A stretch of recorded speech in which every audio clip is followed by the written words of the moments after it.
ਵਾਹਿਗੁਰੂ ਜੀ ਕਾ ਖਾਲਸਾ ਵਾਹਿਗੁਰੂ ਜੀ ਕੀ ਫਤਿਹ।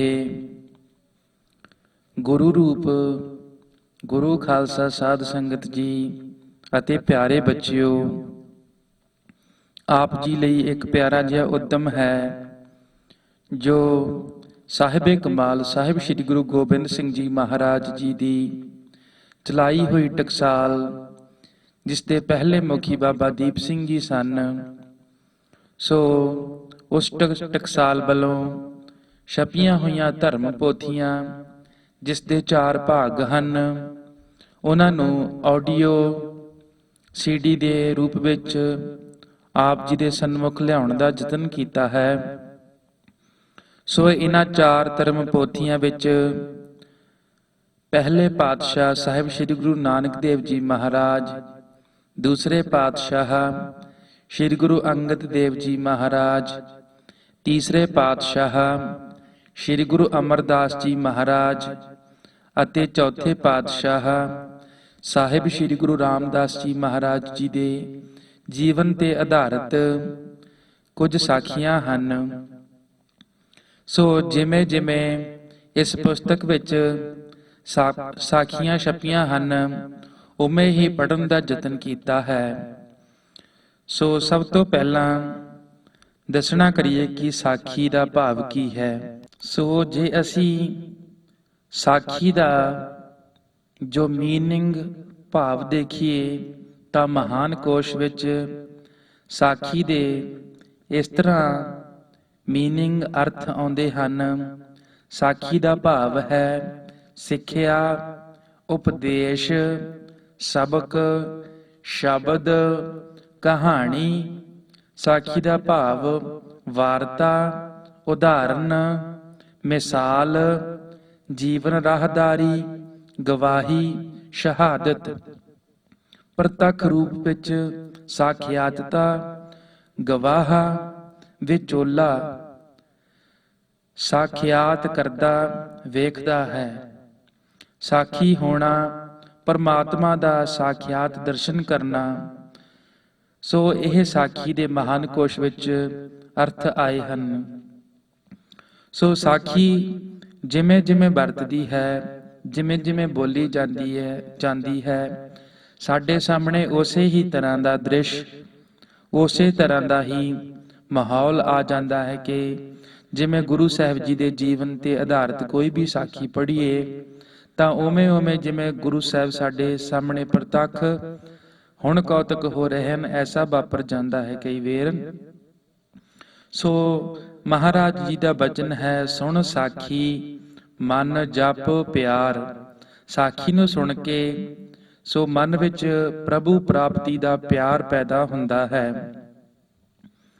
ਸੋ ਇਹਨਾਂ ਯਤਨਾਂ ਕਰਕੇ ਸੋ ਅਸੀਂ ਬੱਚਿਆਂ ਨੂੰ ਨਾਲ ਜੋੜ ਰਹੇ ਹਾਂ ਕਿ ਕਈ ਵੇਰ ਬੱਚੇ ਸਾਖੀਆਂ ਪੜ੍ਹਨ ਤੋਂ, ਕੋਈ ਧਾਰਮਿਕ ਪੁਸਤਕ ਪੜ੍ਹਨ ਤੋਂ ਗੁਰੇਜ਼ ਕਰਦੇ ਹਨ, ਝਿਜਕਦੇ ਹਨ, ਜਾਂ ਉਹ ਆਖਦੇ ਹਨ ਕਿ ਸਾਡੇ ਕੋਲ ਟਾਈਮ ਨਹੀਂ। ਸੋ ਮਾਤਾ ਪਿਤਾ ਤੇ ਬੱਚਿਆਂ ਨੂੰ ਬੇਨਤੀ ਹੈ ਕਿ ਘੱਟ ਤੋਂ ਘੱਟ ਇੱਕ ਸਾਖੀ ਰੋਜ਼ ਸੁਣੀ ਜਾਵੇ। ਹਰੇਕ ਸਾਖੀ ਦੇ ਅੰਤ ਵਿੱਚ ਕੁਝ ਪ੍ਰਸ਼ਨ ਦੱਸੇ ਹੁੰਦੇ ਹਨ। ਸੋ ਉਹਨਾਂ ਪ੍ਰਸ਼ਨਾਂ ਨੂੰ ਅਸੀਂ ਆਪਣੀ CD ਨੂੰ ਪੌਜ਼ ਕਰਕੇ, ਭਾਵ ਰੋਕ ਕੇ, ਅਸੀਂ ਉਸ ਦੇ ਉੱਤਰ ਦੇ ਸਕਦੇ ਹਾਂ। ਦੁਆਰਾ ਅਗਲਾ ਪ੍ਰਸ਼ਨ ਜਦੋਂ ਨੈਕਸਟ ਕੁਐਸਚਨ ਆਉਂਦਾ ਹੈ, ਉਦੋਂ ਫਿਰ ਅਗਲਾ ਪ੍ਰਸ਼ਨ ਸੁਣ ਕੇ ਫਿਰ ਉਸ ਨੂੰ ਰੋਕ ਸਕਦੇ ਹਾਂ ਅਤੇ ਦੂਸਰੇ ਪ੍ਰਸ਼ਨ ਦਾ ਫਿਰ ਉੱਤਰ ਦੇ ਕੇ ਤੀਸਰਾ ਪ੍ਰਸ਼ਨ। ਇਸੇ ਤਰ੍ਹਾਂ ਹਰ ਸਾਖੀ ਦੇ ਅੰਤ ਵਿੱਚ ਉਸ ਸਾਖੀ ਵਿੱਚੋਂ ਜੋ ਪੁਸਤਕ ਵਿੱਚ, ਧਰਮ ਪੋਥੀ ਵਿੱਚ ਲਿਖੇ ਹੋਏ ਪ੍ਰਸ਼ਨ ਹਨ, ਉਹਨਾਂ ਨੂੰ ਹੀ ਪੁੱਛਿਆ ਗਿਆ ਹੈ। ਸੋ ਬੱਚੇ ਆਪ ਖੁਦ CD ਰੋਕ ਕੇ ਇਹਨਾਂ ਪ੍ਰਸ਼ਨਾਂ ਦੇ ਉੱਤਰ ਦੇ ਸਕਦੇ ਹਨ, ਜਾਂ ਕਦੇ ਮਾਂ-ਬਾਪ ਕੋਲ ਹੋਣ ਤਾਂ ਉਹ ਵੀ ਸਾਖੀ ਸੁਣ ਕੇ ਬੱਚਿਆਂ ਨੂੰ CD ਰੋਕ ਕੇ ਸੋ ਉਹਨਾਂ ਪ੍ਰਸ਼ਨਾਂ ਦੇ ਉੱਤਰ ਪੁੱਛ ਸਕਦੇ ਹਨ ਅਤੇ ਉਹਨਾਂ ਨੂੰ ਸਾਖੀ ਦੇ ਸਮਝਾਉਣ ਵਿੱਚ ਮਦਦ ਕਰ ਸਕਦੇ ਹਨ। ਸੋ ਇਹ ਨਿਮਾਣਾ ਜਿਹਾ ਯਤਨ ਅਸੀਂ ਕਰ ਰਹੇ ਹਾਂ। ਸੋ ਪਹਿਲੀ ਸਾਖੀ ਦੇ ਵਿੱਚ ਬੱਚਿਆਂ ਦਾ ਤੇ ਅਧਿਆਪਕ ਦਾ ਕੁਝ ਆਪਸ ਵਿੱਚ ਸੰਵਾਦ ਹੈ, ਸੋ ਉਹਨਾਂ ਨੂੰ ਪੜ੍ਹ ਕੇ ਆਪ ਜੀ ਨੂੰ ਸੁਣਾ ਰਹੇ ਹਾਂ ਤੇ ਅੰਤ ਵਿੱਚ ਉਸ ਦੇ ਉੱਤਰ ਹਨ। ਉਸ ਤੋਂ ਬਾਅਦ ਹਰੇਕ ਸਾਖੀ ਆਪਣੇ ਆਪ ਹੀ ਚੱਲੀ ਜਾਵੇਗੀ ਜੀ। ਵਾਹਿਗੁਰੂ ਜੀ ਕਾ ਖਾਲਸਾ, ਵਾਹਿਗੁਰੂ ਜੀ ਕੀ ਫਤਿਹ। ਪਾਠ ਪਹਿਲਾ। ਗੁਰੂ ਤੇ ਸਿੱਖ। ਅਧਿਆਪਕ। ਬੱਚਿਓ, ਦੱਸੋ ਗੁਰੂ ਨਾਨਕ ਦੇਵ ਜੀ ਕੌਣ ਹਨ? ਬਾਲਕ ਜੀ, ਗੁਰੂ ਨਾਨਕ ਦੇਵ ਜੀ ਨੂੰ ਕੌਣ ਨਹੀਂ ਜਾਣਦਾ, ਉਹ ਸਿੱਖਾਂ ਦੇ ਪਹਿਲੇ ਗੁਰੂ ਹੋਏ ਹਨ। ਦੂਸਰਾ ਬਾਲਕ ਜੀ, ਗੁਰੂ ਕਿਸ ਨੂੰ ਕਹਿੰਦੇ ਹਨ? ਅਧਿਆਪਕ। ਆਮ ਤੌਰ ਤੇ ਸਿੱਖਿਆ ਜਾਂ ਮੱਤ ਦੇਣ ਵਾਲੇ ਹਰੇਕ ਨੂੰ ਗੁਰੂ ਆਖੀਦਾ ਹੈ, ਪਰ ਸਾਡੇ ਸਿੱਖ ਧਰਮ ਵਿੱਚ ਗੁਰੂ ਸ੍ਰੀ ਗੁਰੂ ਨਾਨਕ ਦੇਵ ਜੀ ਤੋਂ ਲੈ ਕੇ ਸ੍ਰੀ ਗੁਰੂ ਗੋਬਿੰਦ ਸਿੰਘ ਜੀ ਤੱਕ ਦਸਾਂ ਹੀ ਪਾਤਸ਼ਾਹੀਆਂ ਨੂੰ ਇੱਕੋ ਹੀ ਗੁਰੂ ਨਾਨਕ ਦੇਵ ਜੀ ਦੀ ਜੋਤ ਸਮਝ ਕੇ ਗੁਰੂ ਮੰਨਦੇ ਹਨ। ਬਾਲਕ। ਗੁਰੂ ਸਾਹਿਬ ਤਾਂ ਹੁਣ ਸੱਚਖੰਡ ਨੂੰ ਵਾਪਸ ਚਲੇ ਗਏ ਹਨ, ਸਿੱਖਾਂ ਪਾਸ ਹੁਣ ਕਿਹੜਾ ਗੁਰੂ ਹੈ? ਅਧਿਆਪਕ। ਹੁਣ ਸਿੱਖਾਂ ਦੇ ਗੁਰੂ ਸ੍ਰੀ ਗੁਰੂ ਗ੍ਰੰਥ ਸਾਹਿਬ ਜੀ ਹਨ। ਸ੍ਰੀ ਗੁਰੂ ਗੋਬਿੰਦ ਸਿੰਘ ਜੀ ਨੇ ਸ੍ਰੀ ਹਜ਼ੂਰ ਸਾਹਿਬ ਨਾਂਦੇੜ ਵਿਖੇ ਸੰਮਤ 1765 ਬਿਕਰਮੀ 4 ਕੱਤਕ ਸੁਦੀ ਦੂਜ ਮੁਤਾਬਕ 4 ਅਕਤੂਬਰ 1708 ਈਸਵੀ ਪੰਜਾਂ ਸਿੰਘਾਂ ਨੂੰ ਸ੍ਰੀ ਗੁਰੂ ਗ੍ਰੰਥ ਸਾਹਿਬ ਜੀ ਦੀ ਤਾਬਿਆਂ ਵਿੱਚ ਖੜੇ ਕਰਕੇ ਸਦਾ ਵਾਸਤੇ ਗੁਰਤਾ ਗੱਦੀ ਦੇ ਕੇ ਕਿਹਾ, ਇਹਨਾਂ ਵਿੱਚ ਅਸੀਂ ਆਪਣੀ ਜੋਤ ਟਿਕਾ ਦਿੱਤੀ ਹੈ, ਇਹ ਸਾਡਾ ਸਰੂਪ ਹਨ, ਅਤੇ ਹੁਕਮ ਕੀਤਾ ਕਿ ਸਾਰੇ ਸਿੱਖ ਸ੍ਰੀ ਗੁਰੂ ਗ੍ਰੰਥ ਸਾਹਿਬ ਜੀ ਨੂੰ ਗੁਰੂ ਮੰਨੋ। ਇਸ ਕਰਕੇ ਸ੍ਰੀ ਗੁਰੂ ਗ੍ਰੰਥ ਸਾਹਿਬ ਜੀ ਨੂੰ ਦਸਾਂ ਹੀ ਪਾਤਸ਼ਾਹੀਆਂ ਦੀ ਜੋਤ ਜਾਂ ਦਸਾਂ ਹੀ ਪਾਤਸ਼ਾਹੀਆਂ ਦਾ ਸਰੂਪ ਕਹਿੰਦੇ ਹਨ। ਹੁਣ ਸਿੱਖਾਂ ਦੇ ਗੁਰੂ ਸ੍ਰੀ ਗੁਰੂ ਗ੍ਰੰਥ ਸਾਹਿਬ ਜੀ ਹਨ। ਸਾਰੇ ਬਾਲਕ। ਮਾਸਟਰ ਜੀ, ਸ੍ਰੀ ਗੁਰੂ ਗ੍ਰੰਥ ਸਾਹਿਬ ਜੀ ਦਾ ਸਰੂਪ ਕਿਸਨੇ ਲਿਖਿਆ? ਅਧਿਆਪਕ।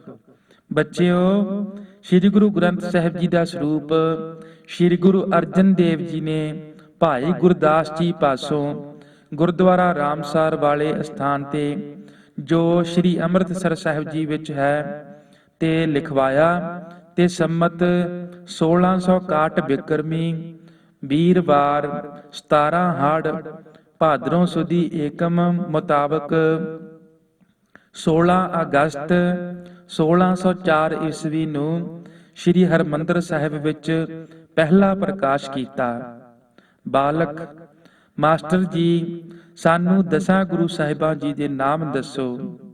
ਅਧਿਆਪਕ। ਬਾਲਕੋ, ਸਿੱਖ ਆਪਣੇ ਗੁਰੂ ਸਾਹਿਬਾਂ ਨੂੰ ਪਾਤਸ਼ਾਹੀਆਂ ਵੀ ਕਹਿੰਦੇ ਹਨ। ਦਸਾਂ ਗੁਰੂ ਸਾਹਿਬਾਂ ਦੇ ਨਾਮ ਇਸ ਤਰ੍ਹਾਂ ਹਨ। ਪਹਿਲੀ ਪਾਤਸ਼ਾਹੀ ਸ੍ਰੀ ਗੁਰੂ ਨਾਨਕ ਦੇਵ ਜੀ, ਦੂਸਰੀ ਪਾਤਸ਼ਾਹੀ ਸ੍ਰੀ ਗੁਰੂ ਅੰਗਦ ਦੇਵ ਜੀ, ਤੀਸਰੀ ਪਾਤਸ਼ਾਹੀ ਸ੍ਰੀ ਗੁਰੂ ਅਮਰਦਾਸ ਜੀ, ਚੌਥੀ ਪਾਤਸ਼ਾਹੀ ਸ੍ਰੀ ਗੁਰੂ ਰਾਮਦਾਸ ਜੀ, ਪੰਜਵੀਂ ਪਾਤਸ਼ਾਹੀ ਸ੍ਰੀ ਗੁਰੂ ਅਰਜਨ ਦੇਵ ਜੀ, ਛੇਵੀਂ ਪਾਤਸ਼ਾਹੀ ਸ੍ਰੀ ਗੁਰੂ ਹਰਗੋਬਿੰਦ ਸਾਹਿਬ ਜੀ, ਸਤਵੀਂ ਪਾਤਸ਼ਾਹੀ ਸ੍ਰੀ ਗੁਰੂ ਹਰਿਰਾਏ ਸਾਹਿਬ ਜੀ, ਅੱਠਵੀਂ ਪਾਤਸ਼ਾਹੀ ਸ੍ਰੀ ਗੁਰੂ ਹਰਿਕ੍ਰਿਸ਼ਨ ਸਾਹਿਬ ਜੀ, ਨੌਵੀਂ ਪਾਤਸ਼ਾਹੀ ਸ੍ਰੀ ਗੁਰੂ ਤੇਗ ਬਹਾਦਰ ਸਾਹਿਬ ਜੀ, ਦਸਵੀਂ ਪਾਤਸ਼ਾਹੀ ਸ੍ਰੀ ਗੁਰੂ ਗੋਬਿੰਦ ਸਿੰਘ ਜੀ। ਦਸਾਂ ਪਾਤਸ਼ਾਹੀਆਂ ਦੀ ਆਤਮ ਜੋਤ ਸ੍ਰੀ ਗੁਰੂ ਗ੍ਰੰਥ ਸਾਹਿਬ ਜੀ। ਬਾਲਕ। ਜੀ, ਸਿੱਖ ਕਿਸ ਨੂੰ ਕਹਿੰਦੇ ਹਨ? ਅਧਿਆਪਕ। ਜੋ ਦਸਾਂ ਸਤਿਗੁਰੂ ਸਾਹਿਬਾਨਾਂ ਅਤੇ ਸ੍ਰੀ ਗੁਰੂ ਗ੍ਰੰਥ ਸਾਹਿਬ ਜੀ ਦਾ ਉਪਦੇਸ਼ ਜਾਂ ਸਿੱਖਿਆਵਾਂ ਨੂੰ ਮੰਨਦਾ ਹੈ, ਹੋਰ ਕਿਸੇ ਧਰਮ ਨੂੰ ਨਹੀਂ ਮੰਨਦਾ, ਉਹ ਸਿੱਖ ਹੈ। ਪਰ ਬਾਲਕੋ, ਇੱਕ ਸਵਾਲ ਮੈਂ ਵੀ ਪੁੱਛਦਾ ਹਾਂ। ਸਾਰੇ ਬਾਲਕ। ਪੁੱਛੋ ਜੀ, ਜ਼ਰੂਰ ਪੁੱਛੋ। ਅਧਿਆਪਕ। ਦੱਸੋ, ਸਿੱਖ ਦੀ ਕੀ ਪਛਾਣ ਹੁੰਦੀ ਹੈ? ਕਿਸੇ ਨੂੰ ਵੇਖ ਕੇ ਕਿਵੇਂ ਬੁੱਝੋਗੇ ਕਿ ਉਹ ਸਿੱਖ ਹੈ ਜਾਂ ਕੋਈ ਹੋਰ? ਸਾਰੇ ਬਾਲਕ। ਜੀ, ਇਹ ਵੀ ਕੋਈ ਲੁਕੀ ਛੁਪੀ ਗੱਲ ਹੈ? ਸਿੱਖਾਂ ਦੇ ਸਿਰ ਉੱਤੇ ਕੇਸ ਹੁੰਦੇ ਹਨ, ਮੂੰਹ ਉੱਤੇ ਦਾੜੀ, ਬਸ ਇਹੋ ਹੀ ਸਿੱਖਾਂ ਦੀ ਪਛਾਣ ਹੁੰਦੀ ਹੈ। ਅਧਿਆਪਕ, ਤੁਸੀਂ ਗੱਲ ਤਾਂ ਠੀਕ ਆਖੀ ਹੈ, ਪਰ ਕੇਸ ਤੇ ਦਾੜੀ ਤੋਂ ਬਿਨਾਂ ਹੋਰ ਵੀ ਨਿਸ਼ਾਨੀਆਂ ਹੁੰਦੀਆਂ ਹਨ ਸਿੱਖਾਂ ਨੂੰ ਪਛਾਣਨ ਦੀਆਂ। ਦੱਸੋ ਉਹ ਕਿਹੜੀਆਂ ਹਨ? ਬਾਲਕ, ਜੇ ਸਿੱਖ ਕੇਸਾਂ ਵਿੱਚ ਕੰਘਾ ਰੱਖਦੇ ਹਨ, ਹੱਥੀਂ ਲੋਹੇ ਦਾ ਕੜਾ ਪਾਉਂਦੇ ਹਨ, ਤੇੜ ਕਸ਼ਹਿਰਾ ਪਾਉਂਦੇ ਹਨ ਅਤੇ ਕਿਰਪਾਨ ਵੀ ਪਾਉਂਦੇ ਹਨ। ਅਧਿਆਪਕ, ਤੁਸੀਂ ਬੜੇ ਸਿਆਣੇ ਹੋ। ਤਾਂ ਸਿੱਖਾਂ ਨੂੰ ਪਛਾਣਨ ਦੀਆਂ 5 ਨਿਸ਼ਾਨੀਆਂ ਹੋਈਆਂ। ਕੇਸ ਭਾਵ ਦਾੜੀ, ਨੰਬਰ 2 ਕੰਘਾ, ਨੰਬਰ 3 ਕੜਾ, ਨੰਬਰ 4 ਕਸ਼ਹਿਰਾ ਅਤੇ ਨੰਬਰ 5 ਕਿਰਪਾਨ। ਇਹਨਾਂ ਪੰਜਾਂ ਦੇ ਮੁੱਢ ਵਿੱਚ ਕੱਕਾ ਅੱਖਰ ਲੱਗਦਾ ਹੈ, ਇਸ ਲਈ ਇਹਨਾਂ ਨੂੰ 5 ਕੱਕੇ ਜਾਂ 5 ਕਕਾਰ ਵੀ ਆਖਦੇ ਹਨ। ਹਰੇਕ ਸਿੱਖ ਪਾਸ ਇਹ ਕਕਾਰ ਹੋਣੇ ਜ਼ਰੂਰੀ ਹਨ। ਵਾਹਿਗੁਰੂ ਜੀ ਕਾ ਖਾਲਸਾ, ਵਾਹਿਗੁਰੂ ਜੀ ਕੀ ਫਤਿਹ। ਸੋ ਹੁਣ ਇਸ ਬੱਚਿਆਂ ਤੇ ਅਧਿਆਪਕ ਦਾ ਜੋ ਸੰਵਾਦ ਉਹ ਸਮਾਪਤ ਹੁੰਦਾ ਹੈ। ਇਸ ਤੋਂ ਬਾਅਦ ਹਰ ਇੱਕ ਸਾਖੀ ਚੱਲੇਗੀ। ਸੋ ਇਸ ਸੰਵਾਦ ਵਿੱਚ ਬੱਚਿਆਂ ਲਈ ਪ੍ਰਸ਼ਨ ਹਨ। ਪਹਿਲਾ ਪ੍ਰਸ਼ਨ ਹੈ, ਗੁਰੂ ਕਿਸ ਨੂੰ ਆਖਦੇ ਹਨ? ਸੋ ਇਸ ਤੋਂ ਬਾਅਦ CD ਰੋਕ ਕੇ ਤੁਸੀਂ ਇਸ ਦਾ ਉੱਤਰ ਦੇ ਸਕਦੇ ਹੋ। ਨੰਬਰ 2, ਸ਼੍ਰੀ ਗੁਰੂ ਗ੍ਰੰਥ ਸਾਹਿਬ ਜੀ ਕਿਹੜੇ ਗੁਰੂ ਜੀ ਨੇ ਲਿਖੇ ਅਤੇ ਕਿੱਥੇ ਲਿਖੇ? ਤੁਸੀਂ ਫਿਰ CD ਨੂੰ ਰੋਕ ਕੇ ਇਸ ਦਾ ਉੱਤਰ ਦੇ ਸਕਦੇ ਹੋ। ਤੀਸਰਾ ਪ੍ਰਸ਼ਨ, ਸ਼੍ਰੀ ਹਰਿਮੰਦਰ ਸਾਹਿਬ ਵਿੱਚ ਸ਼੍ਰੀ ਗੁਰੂ ਗ੍ਰੰਥ ਸਾਹਿਬ ਜੀ ਦਾ ਪ੍ਰਕਾਸ਼ ਕਦੋਂ ਹੋਇਆ? ਹੁਣ ਚੌਥਾ ਪ੍ਰਸ਼ਨ, ਗੁਰੂ ਸਾਹਿਬ ਜੀ ਦੇ ਨਾਮ ਕੰਠ ਕਰੋ ਭਾਵ ਯਾਦ ਕਰੋ ਅਤੇ ਦੱਸੋ। ਪੰਜਵਾਂ ਪ੍ਰਸ਼ਨ, ਸਿੱਖਾਂ ਦਾ ਹੁਣ ਗੁਰੂ ਕੌਣ ਹੈ?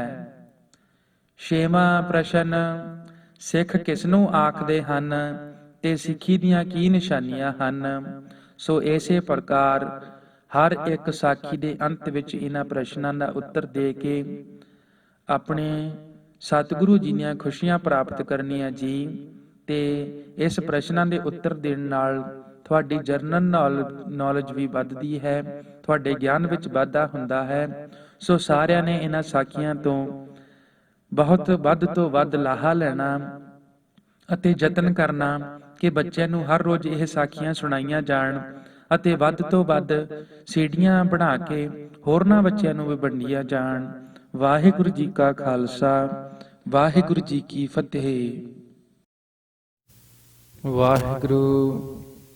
ਪਾਠ ਦੂਜਾ। ਸ੍ਰੀ ਗੁਰੂ ਨਾਨਕ ਦੇਵ ਜੀ ਦੀ ਬਾਲ ਲੀਲਾ। ਸ੍ਰੀ ਗੁਰੂ ਨਾਨਕ ਦੇਵ ਜੀ ਨੇ ਰਾਏ ਭੋਇ ਦੀ ਤਲਵੰਡੀ ਵਿੱਚ ਸੰਮਤ 1526 ਬਿਕਰਮੀ 21 ਕੱਤਕ ਦੀ ਪੂਰਨਮਾਸੀ ਮੁਤਾਬਕ 1469 ਈਸਵੀ 20 ਅਕਤੂਬਰ ਨੂੰ ਅਵਤਾਰ ਧਾਰਿਆ। ਉਹ ਅਸਥਾਨ ਹੁਣ ਪਾਕਿਸਤਾਨ ਦੇ ਜ਼ਿਲ੍ਹਾ ਸ਼ੇਖੂਪੁਰ ਵਿੱਚ ਹੈ। ਸ੍ਰੀ ਗੁਰੂ ਨਾਨਕ ਦੇਵ ਜੀ ਦੇ ਅਵਤਾਰ ਧਾਰਨ ਤੋਂ ਬਾਅਦ ਰਾਏ ਬੁਲਾਰ ਨੇ ਰਾਏ ਭੋਇ ਦੀ ਤਲਵੰਡੀ ਦਾ ਨਾਮ ਬਦਲ ਕੇ ਨਨਕਾਣਾ ਸਾਹਿਬ ਰੱਖ ਦਿੱਤਾ। ਗੁਰੂ ਜੀ ਦੇ ਪਿਤਾ ਜੀ ਦਾ ਨਾਮ ਮਹਿਤਾ ਕਲਿਆਣ ਚੰਦ ਜੀ, ਆਮ ਕਰਕੇ ਉਹਨਾਂ ਨੂੰ ਮਹਿਤਾ ਕਾਲੂ ਜੀ ਸੱਦਿਆ ਜਾਂਦਾ ਸੀ। ਗੁਰੂ ਜੀ ਦੀ ਮਾਤਾ ਜੀ ਦਾ ਨਾਮ ਮਾਤਾ ਤ੍ਰਿਪਤਾ ਜੀ ਸੀ। ਉਹਨਾਂ ਦੀ ਇੱਕ ਭੈਣ ਸੀ, ਉਹ ਉਮਰ ਵਿੱਚ ਉਹਨਾਂ ਨਾਲੋਂ 5 ਸਾਲ ਵੱਡੀ ਸੀ। ਉਹਨਾਂ ਦਾ ਨਾਮ ਬੇਬੇ ਨਾਨਕੀ ਜੀ ਸੀ। ਆਪ ਜੀ ਦੇ ਚਾਚਾ ਜੀ ਦਾ ਨਾਮ ਲਾਲ ਚੰਦ ਸੀ। ਗੁਰੂ ਜੀ ਦਾ ਦਾਦਕਾ ਪਿੰਡ ਡੇਰਾ ਸਾਹਿਬ ਪੱਠੇ ਪਿੰਡ, ਜੋ ਜ਼ਿਲ੍ਹਾ ਅੰਮ੍ਰਿਤਸਰ ਸਾਹਿਬ ਵਿੱਚ ਤਰਨਤਾਰਨ ਸਾਹਿਬ ਤੋਂ 20 ਕਿਲੋਮੀਟਰ। ਆਪ ਜੀ ਦੇ ਨਾਨਕੇ ਲਾਹੌਰ ਤੋਂ ਘਬਿੰਡ ਜਾਂਦਿਆਂ 35 ਕਿਲੋਮੀਟਰ ਦੂਰ ਪਿੰਡ ਡੇਹਰਾ ਚਾਹਲ ਵਿੱਚ ਸਨ। ਬੇਬੇ ਨਾਨਕੀ ਜੀ ਦਾ ਜਨਮ ਨਾਨਕੇ ਪਿੰਡ ਹੀ ਹੋਇਆ। ਗੁਰੂ ਜੀ ਦੇ ਇੱਥੇ ਨਾਨਕੇ ਹੋਣ ਕਰਕੇ ਕਈ ਵਾਰੀ ਚਰਨ ਪਏ। ਗੁਰੂ ਜੀ ਨੇ ਨਾਨਾ ਭਾਈ ਰਾਮ ਜੀ, ਨਾਨੀ ਭਿਰਾਈ ਜੀ, ਮਾਮਾ ਕ੍ਰਿਸ਼ਨਾ ਜੀ ਸਨ। ਗੁਰੂ ਨਾਨਕ ਦੇਵ ਜੀ ਜਦੋਂ 5 ਕੁ ਸਾਲ ਦੇ ਹੋਏ ਤਾਂ ਆਪ ਜੀ ਹਾਣੀ ਬਾਲਕਾਂ ਨਾਲ ਖੇਡਦੇ ਅਤੇ ਮੂੰਹੋਂ ਭਾਉ ਭਗਤੀ ਦੇ ਬਚਨ ਕਰਦੇ ਰਹਿੰਦੇ ਸਨ। ਬਾਲਕ ਪ੍ਰੇਮ ਨਾਲ ਗੁਰੂ ਜੀ ਦੇ ਬਚਨ ਸੁਣ ਕੇ ਆਪ ਜੀ ਦੀ ਸੰਗਤ ਨਹੀਂ ਛੱਡਦੇ ਸਨ। ਆਉਂਦੇ ਜਾਂਦੇ ਮਨੁੱਖ ਵੀ ਗੁਰੂ ਜੀ ਦੇ ਮਿੱਠੇ ਬਚਨ ਸੁਣ ਕੇ ਆਖਦੇ, ਇਹ ਬਾਲਕ ਬਾਲ ਉਮਰ ਵਿੱਚ ਹੀ ਅਮੋਲਕ ਬਚਨ ਬੋਲਦਾ ਰਿਹਾ ਹੈ। ਜਦ ਗੁਰੂ ਜੀ ਪੜ੍ਹਨ ਦੇ ਲਾਇਕ ਹੋਏ ਤਾਂ ਉਹਨਾਂ ਨੂੰ ਪਹਿਲਾਂ ਪਿਤਾ ਜੀ ਨੇ ਗੋਪਾਲ ਦੱਤ ਪਾਂਧੇ ਪਾਸ ਪੜ੍ਹਨੇ ਪਾਇਆ। 2 ਕੁ ਦਿਨ ਗੁਰੂ ਜੀ ਪਾਂਧੇ ਪਾਸ ਪੜ੍ਹਦੇ ਰਹੇ। ਤੀਸਰੇ ਦਿਨ ਗੁਰੂ ਜੀ ਨੇ ਬਾਣੀ ਉਚਾਰ ਕੇ ਉਸ ਨੂੰ ਉਪਦੇਸ਼ ਦੇ ਕੇ ਨਿਹਾਲ ਕੀਤਾ।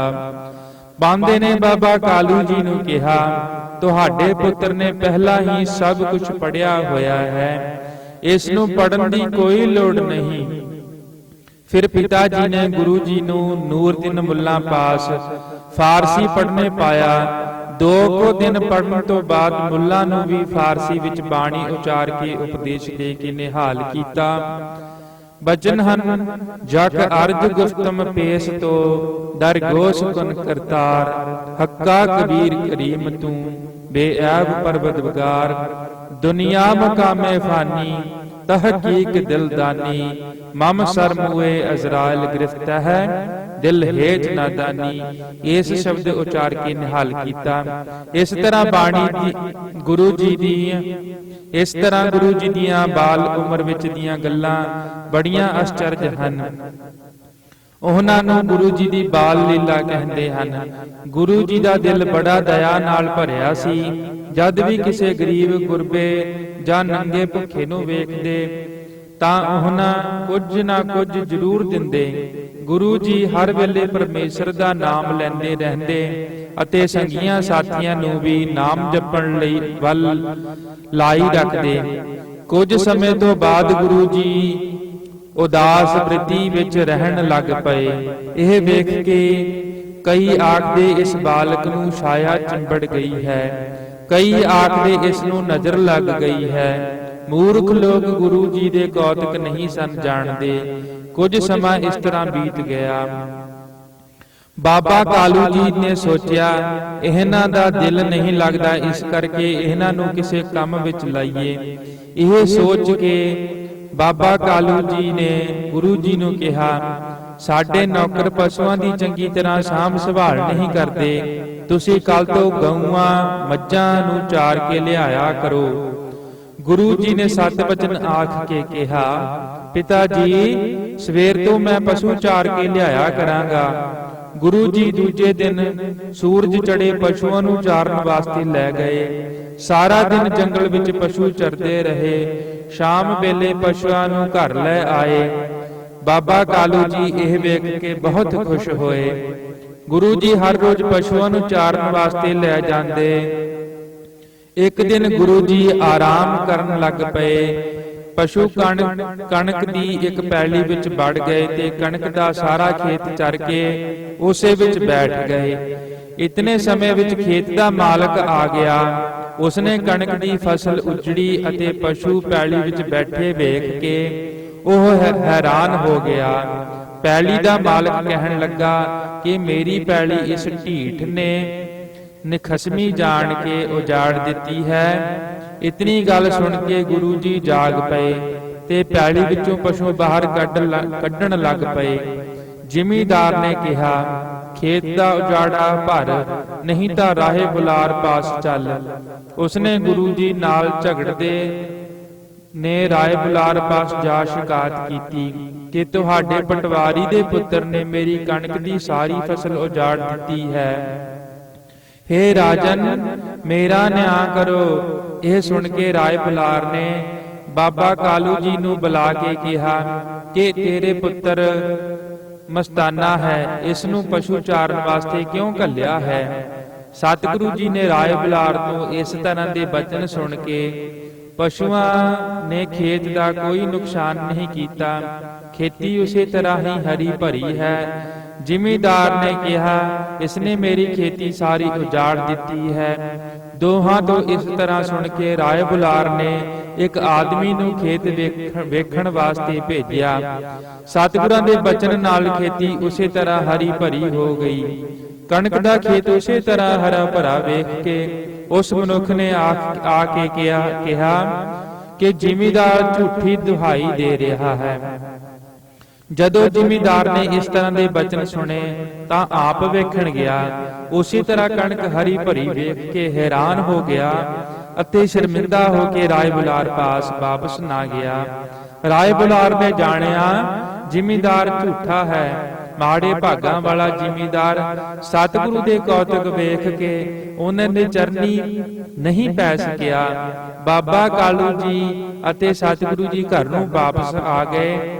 ਜਿਸ ਜਗ੍ਹਾ ਗੁਰੂ ਜੀ ਦੇ ਬਚਨਾਂ ਨਾਲ ਖੇਤੀ ਹਰੀ ਹੋਈ ਸੀ ਉਸ ਜਗ੍ਹਾ ਦਾ ਹੁਣ ਗੁਰਦੁਆਰਾ ਕਿਆਰਾ ਸਾਹਿਬ ਬਣਿਆ ਹੋਇਆ ਹੈ। ਵਾਹਿਗੁਰੂ ਜੀ ਕਾ ਖਾਲਸਾ, ਵਾਹਿਗੁਰੂ ਜੀ ਕੀ ਫਤਿਹ। ਇਸ ਸਾਖੀ ਸੁਣਨ ਉਪਰੰਤ ਬੱਚਿਆਂ ਵਾਸਤੇ ਕੁਝ ਪ੍ਰਸ਼ਨ ਹਨ, ਕੁਐਸਚਨ ਹਨ। ਪਹਿਲਾ ਪ੍ਰਸ਼ਨ ਹੈ, ਗੁਰੂ ਨਾਨਕ ਦੇਵ ਜੀ ਨੇ ਅਵਤਾਰ ਕਿੱਥੇ ਤੇ ਕਦੋਂ ਧਾਰਿਆ? ਦੂਜਾ ਪ੍ਰਸ਼ਨ ਹੈ, ਗੁਰੂ ਜੀ ਦੇ ਪਿਤਾ, ਮਾਤਾ ਅਤੇ ਭੈਣ ਜੀ ਦਾ ਨਾਮ ਕੀ ਸੀ? ਤੀਜਾ ਪ੍ਰਸ਼ਨ, ਪਹਿਲਾਂ ਗੁਰੂ ਜੀ ਨੂੰ ਬਾਬਾ ਕਾਲੂ ਜੀ ਨੇ ਕਿਸ ਪਾਸ ਪੜ੍ਹਨੇ ਪਾਇਆ ਸੀ? ਚੌਥਾ ਪ੍ਰਸ਼ਨ, ਜਦ ਗੁਰੂ ਜੀ ਮਸਤ ਸੁਭਾਅ ਵਿੱਚ ਰਹਿਣ ਲੱਗੇ ਤਾਂ ਲੋਕੀ ਕੀ ਕਹਿੰਦੇ ਸਨ? ਪੰਜਵਾਂ ਪ੍ਰਸ਼ਨ, ਜਿਸ ਜਗ੍ਹਾ ਗੁਰੂ ਜੀ ਦੇ ਬਚਨ ਨਾਲ ਖੇਤ ਹਰਾ ਭਰਿਆ ਹੋਇਆ ਸੀ ਉਸ ਦਾ ਇਤਿਹਾਸ ਦੱਸੋ। ਇਹ 5 ਪ੍ਰਸ਼ਨ ਹਨ। ਜੋ ਵੀ ਬੱਚਾ ਇਹ ਪ੍ਰਸ਼ਨ ਦੱਸੇਗਾ ਉਹ ਗੁਰੂ ਜੀ ਦੀਆਂ ਖੁਸ਼ੀਆਂ ਪ੍ਰਾਪਤ ਕਰੇਗਾ ਜੀ। ਵਾਹਿਗੁਰੂ ਜੀ ਕਾ ਖਾਲਸਾ, ਵਾਹਿਗੁਰੂ ਜੀ ਕੀ ਫਤਿਹ।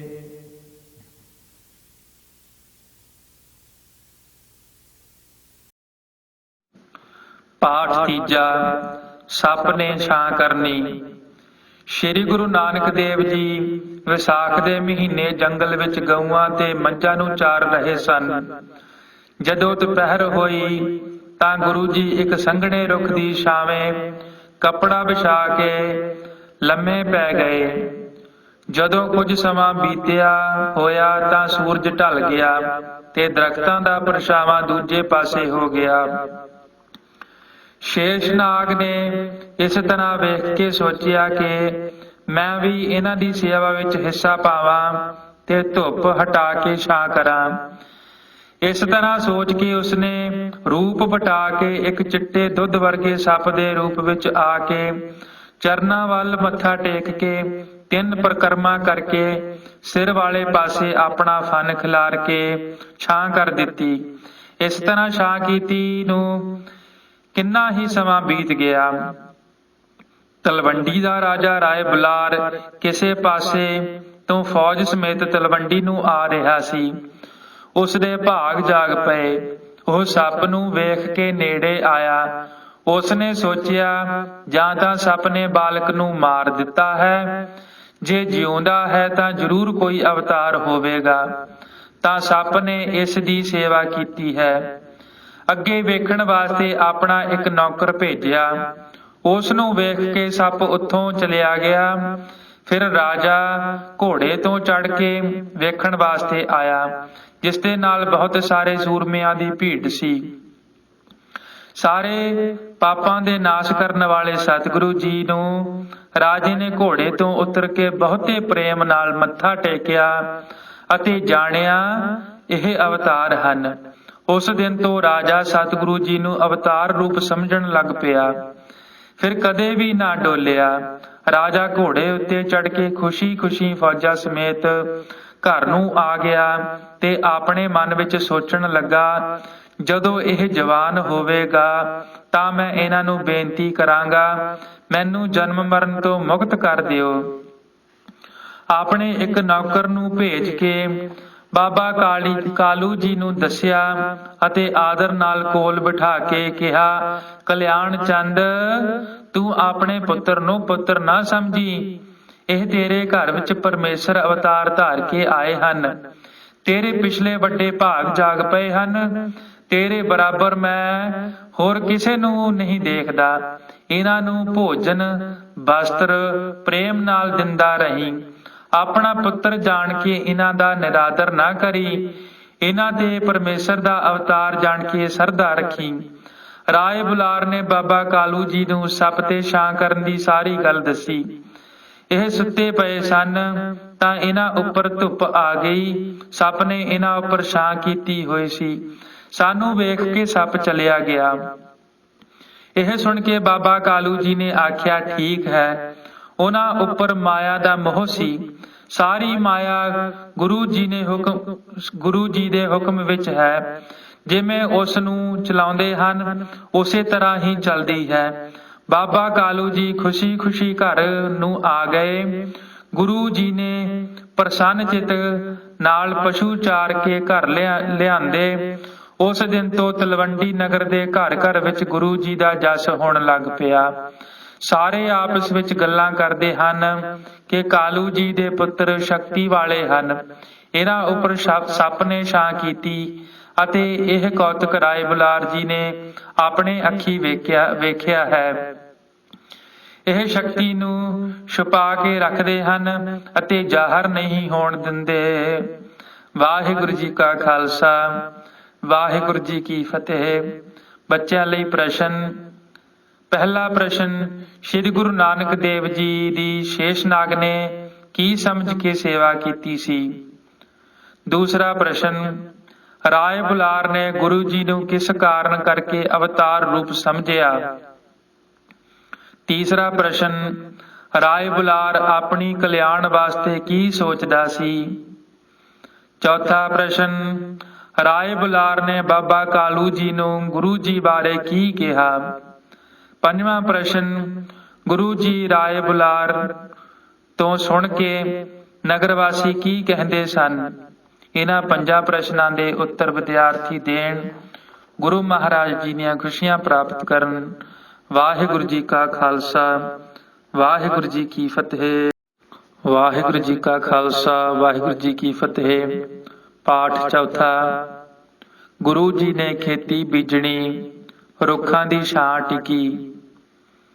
ਇੱਕ ਦਿਨ ਬਾਬਾ ਕਾਲੂ ਜੀ ਨੇ ਪ੍ਰੇਮ ਨਾਲ ਗੁਰੂ ਜੀ ਨੂੰ ਕਿਹਾ, ਹੇ ਪੁੱਤਰ, ਤੂੰ ਹੁਣ ਸਿਆਣਾ ਹੋ ਗਿਆ ਹੈ।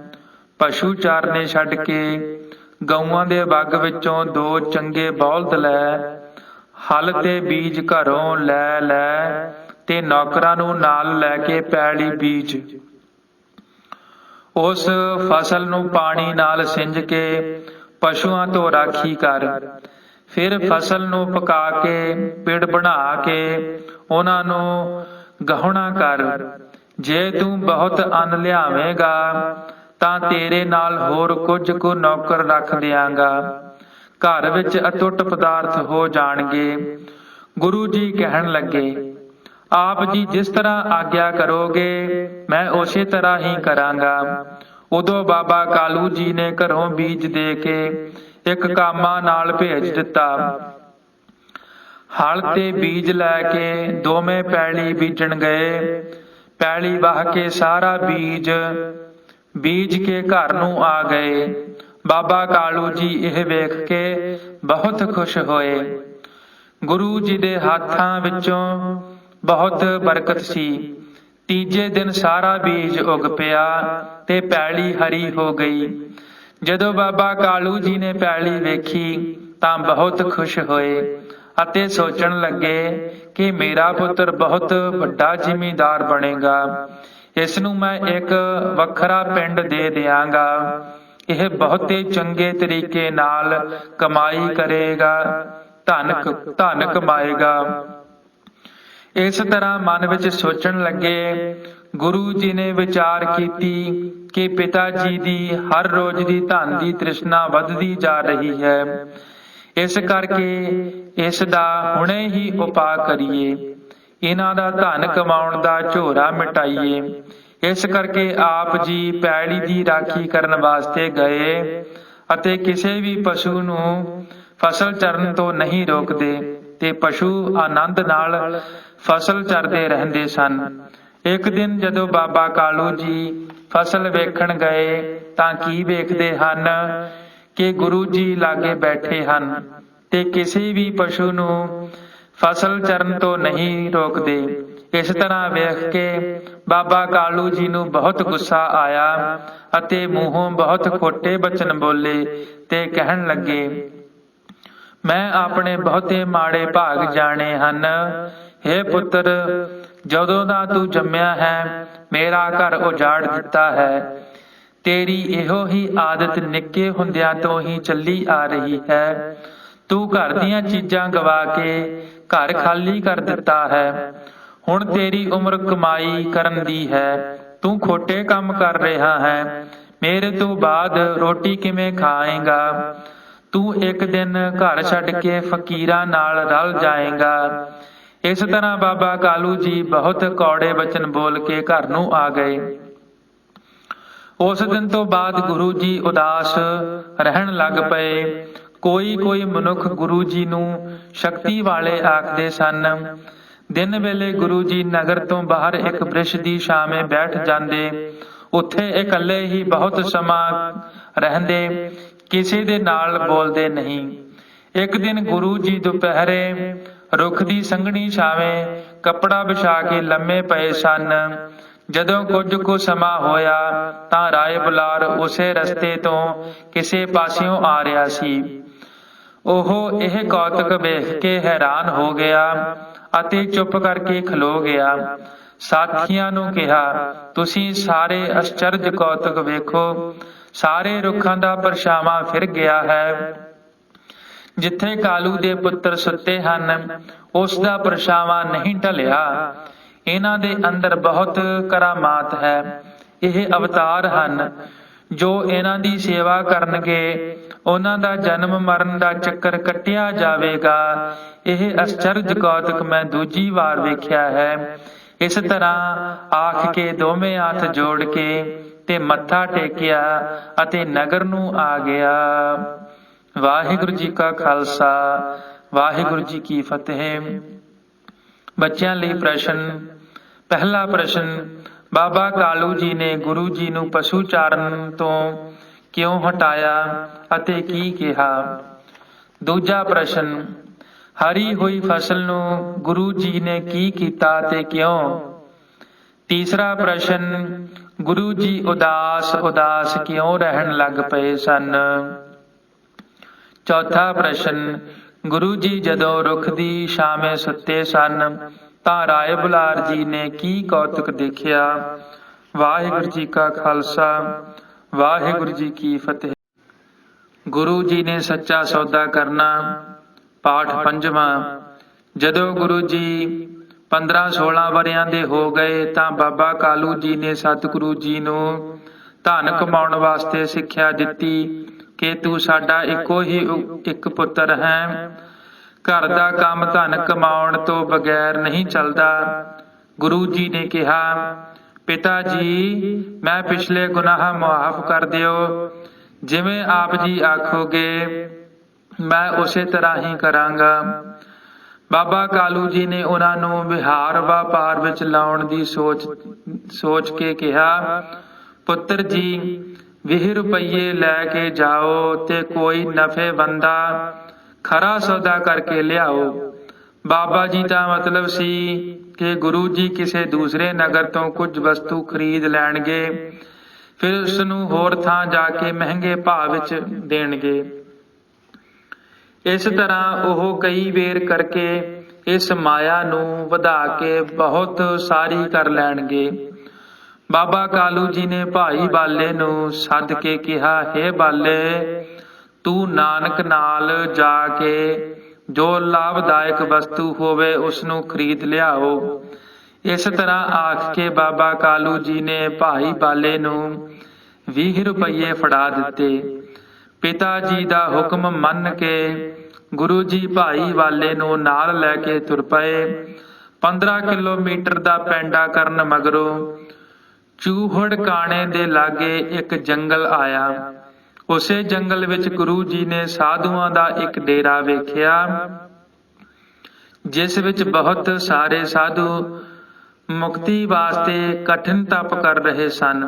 ਇਹਨਾਂ ਸਾਰਿਆਂ ਦਾ ਇੱਕ ਮਹੰਤ ਜੋ ਮ੍ਰਿਗਸ਼ਾਲਾ ਉੱਪਰ ਬੈਠ ਕੇ ਸਿਮਰਨ ਕਰ ਰਿਹਾ ਸੀ, ਉਸ ਨੂੰ ਵੇਖ ਕੇ ਗੁਰੂ ਜੀ ਖੜੇ ਹੋ ਗਏ ਅਤੇ ਭਾਈ ਬਾਲੇ ਨੂੰ ਕਿਹਾ, ਮੈਂ ਇਸ ਜਗ੍ਹਾ ਬਹੁਤ ਲਾਭਦਾਇਕ ਵਪਾਰ ਜਾਣਿਆ ਹੈ।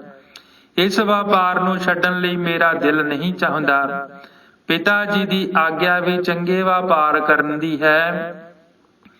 ਇਸ ਕਰਕੇ ਕੋਈ ਹੋਰ ਵਪਾਰ ਇਸ ਨਾਲੋਂ ਲਾਭਦਾਇਕ ਨਹੀਂ ਹੈ। ਇਹ ਮਾਇਆ ਸਾਧੂਆਂ ਨੂੰ ਫੜਾ ਦੇਈਏ, ਇਹ ਭੋਜਨ ਲੈ ਕੇ ਸੁਖ ਪਾਉਣਗੇ। ਗੁਰੂ ਜੀ ਤੋਂ ਇਸ ਤਰ੍ਹਾਂ ਸੁਣ ਕੇ ਭਾਈ ਬਾਲਾ ਜੀ ਨੇ ਕਿਹਾ, ਮੈਂ ਬਾਬਾ ਕਾਲੂ ਜੀ ਦੇ ਗੁੱਸੇ ਤੋਂ ਡਰਦਾ ਹਾਂ। ਇਸ ਗੱਲ ਨੂੰ ਤੁਸੀਂ ਪਿਤਾ ਅਤੇ ਪੁੱਤਰ ਹੀ ਨਿਬੇੜ ਲਿਓ। ਮੈਂ ਆਪ ਜੀ ਦਾ ਦਾਸ ਹਾਂ, ਆਪ ਨਾਲ ਝਗੜਾ ਕਿਉਂ ਕਰਾਂ? ਜਿਵੇਂ ਆਪ ਜੀ ਨੂੰ ਚੰਗਾ ਲੱਗਦਾ ਹੈ ਉਵੇਂ ਹੀ ਕਰੋ। ਇਸ ਤਰ੍ਹਾਂ ਆਖ ਕੇ ਭਾਈ ਬਾਲੇ ਨੇ ਗੁਰੂ ਜੀ ਨੂੰ 20 ਰੁਪਏ ਫੜਾ ਦਿੱਤੇ। ਗੁਰੂ ਜੀ ਮਹੰਤ ਕੋਲ ਗਏ ਤੇ ਮੱਥਾ ਟੇਕ ਕੇ ਬੈਠ ਗਏ। ਮਹੰਤ ਜੀ ਨੂੰ ਪੁੱਛਣ ਲੱਗੇ, ਆਪ ਜੀ ਭੋਜਨ ਛਕਦੇ ਹੋ ਜਾਂ ਭੁੱਖੇ ਹੀ ਨਾਮ ਜਪਦੇ ਹੋ? ਮਹੰਤ ਜੀ ਆਖਣ ਲੱਗੇ, ਅਸੀਂ ਮੁਕਤੀ ਵਾਸਤੇ ਸਾਧਾਂ ਦਾ ਵੇਸ ਧਾਰਿਆ ਹੈ।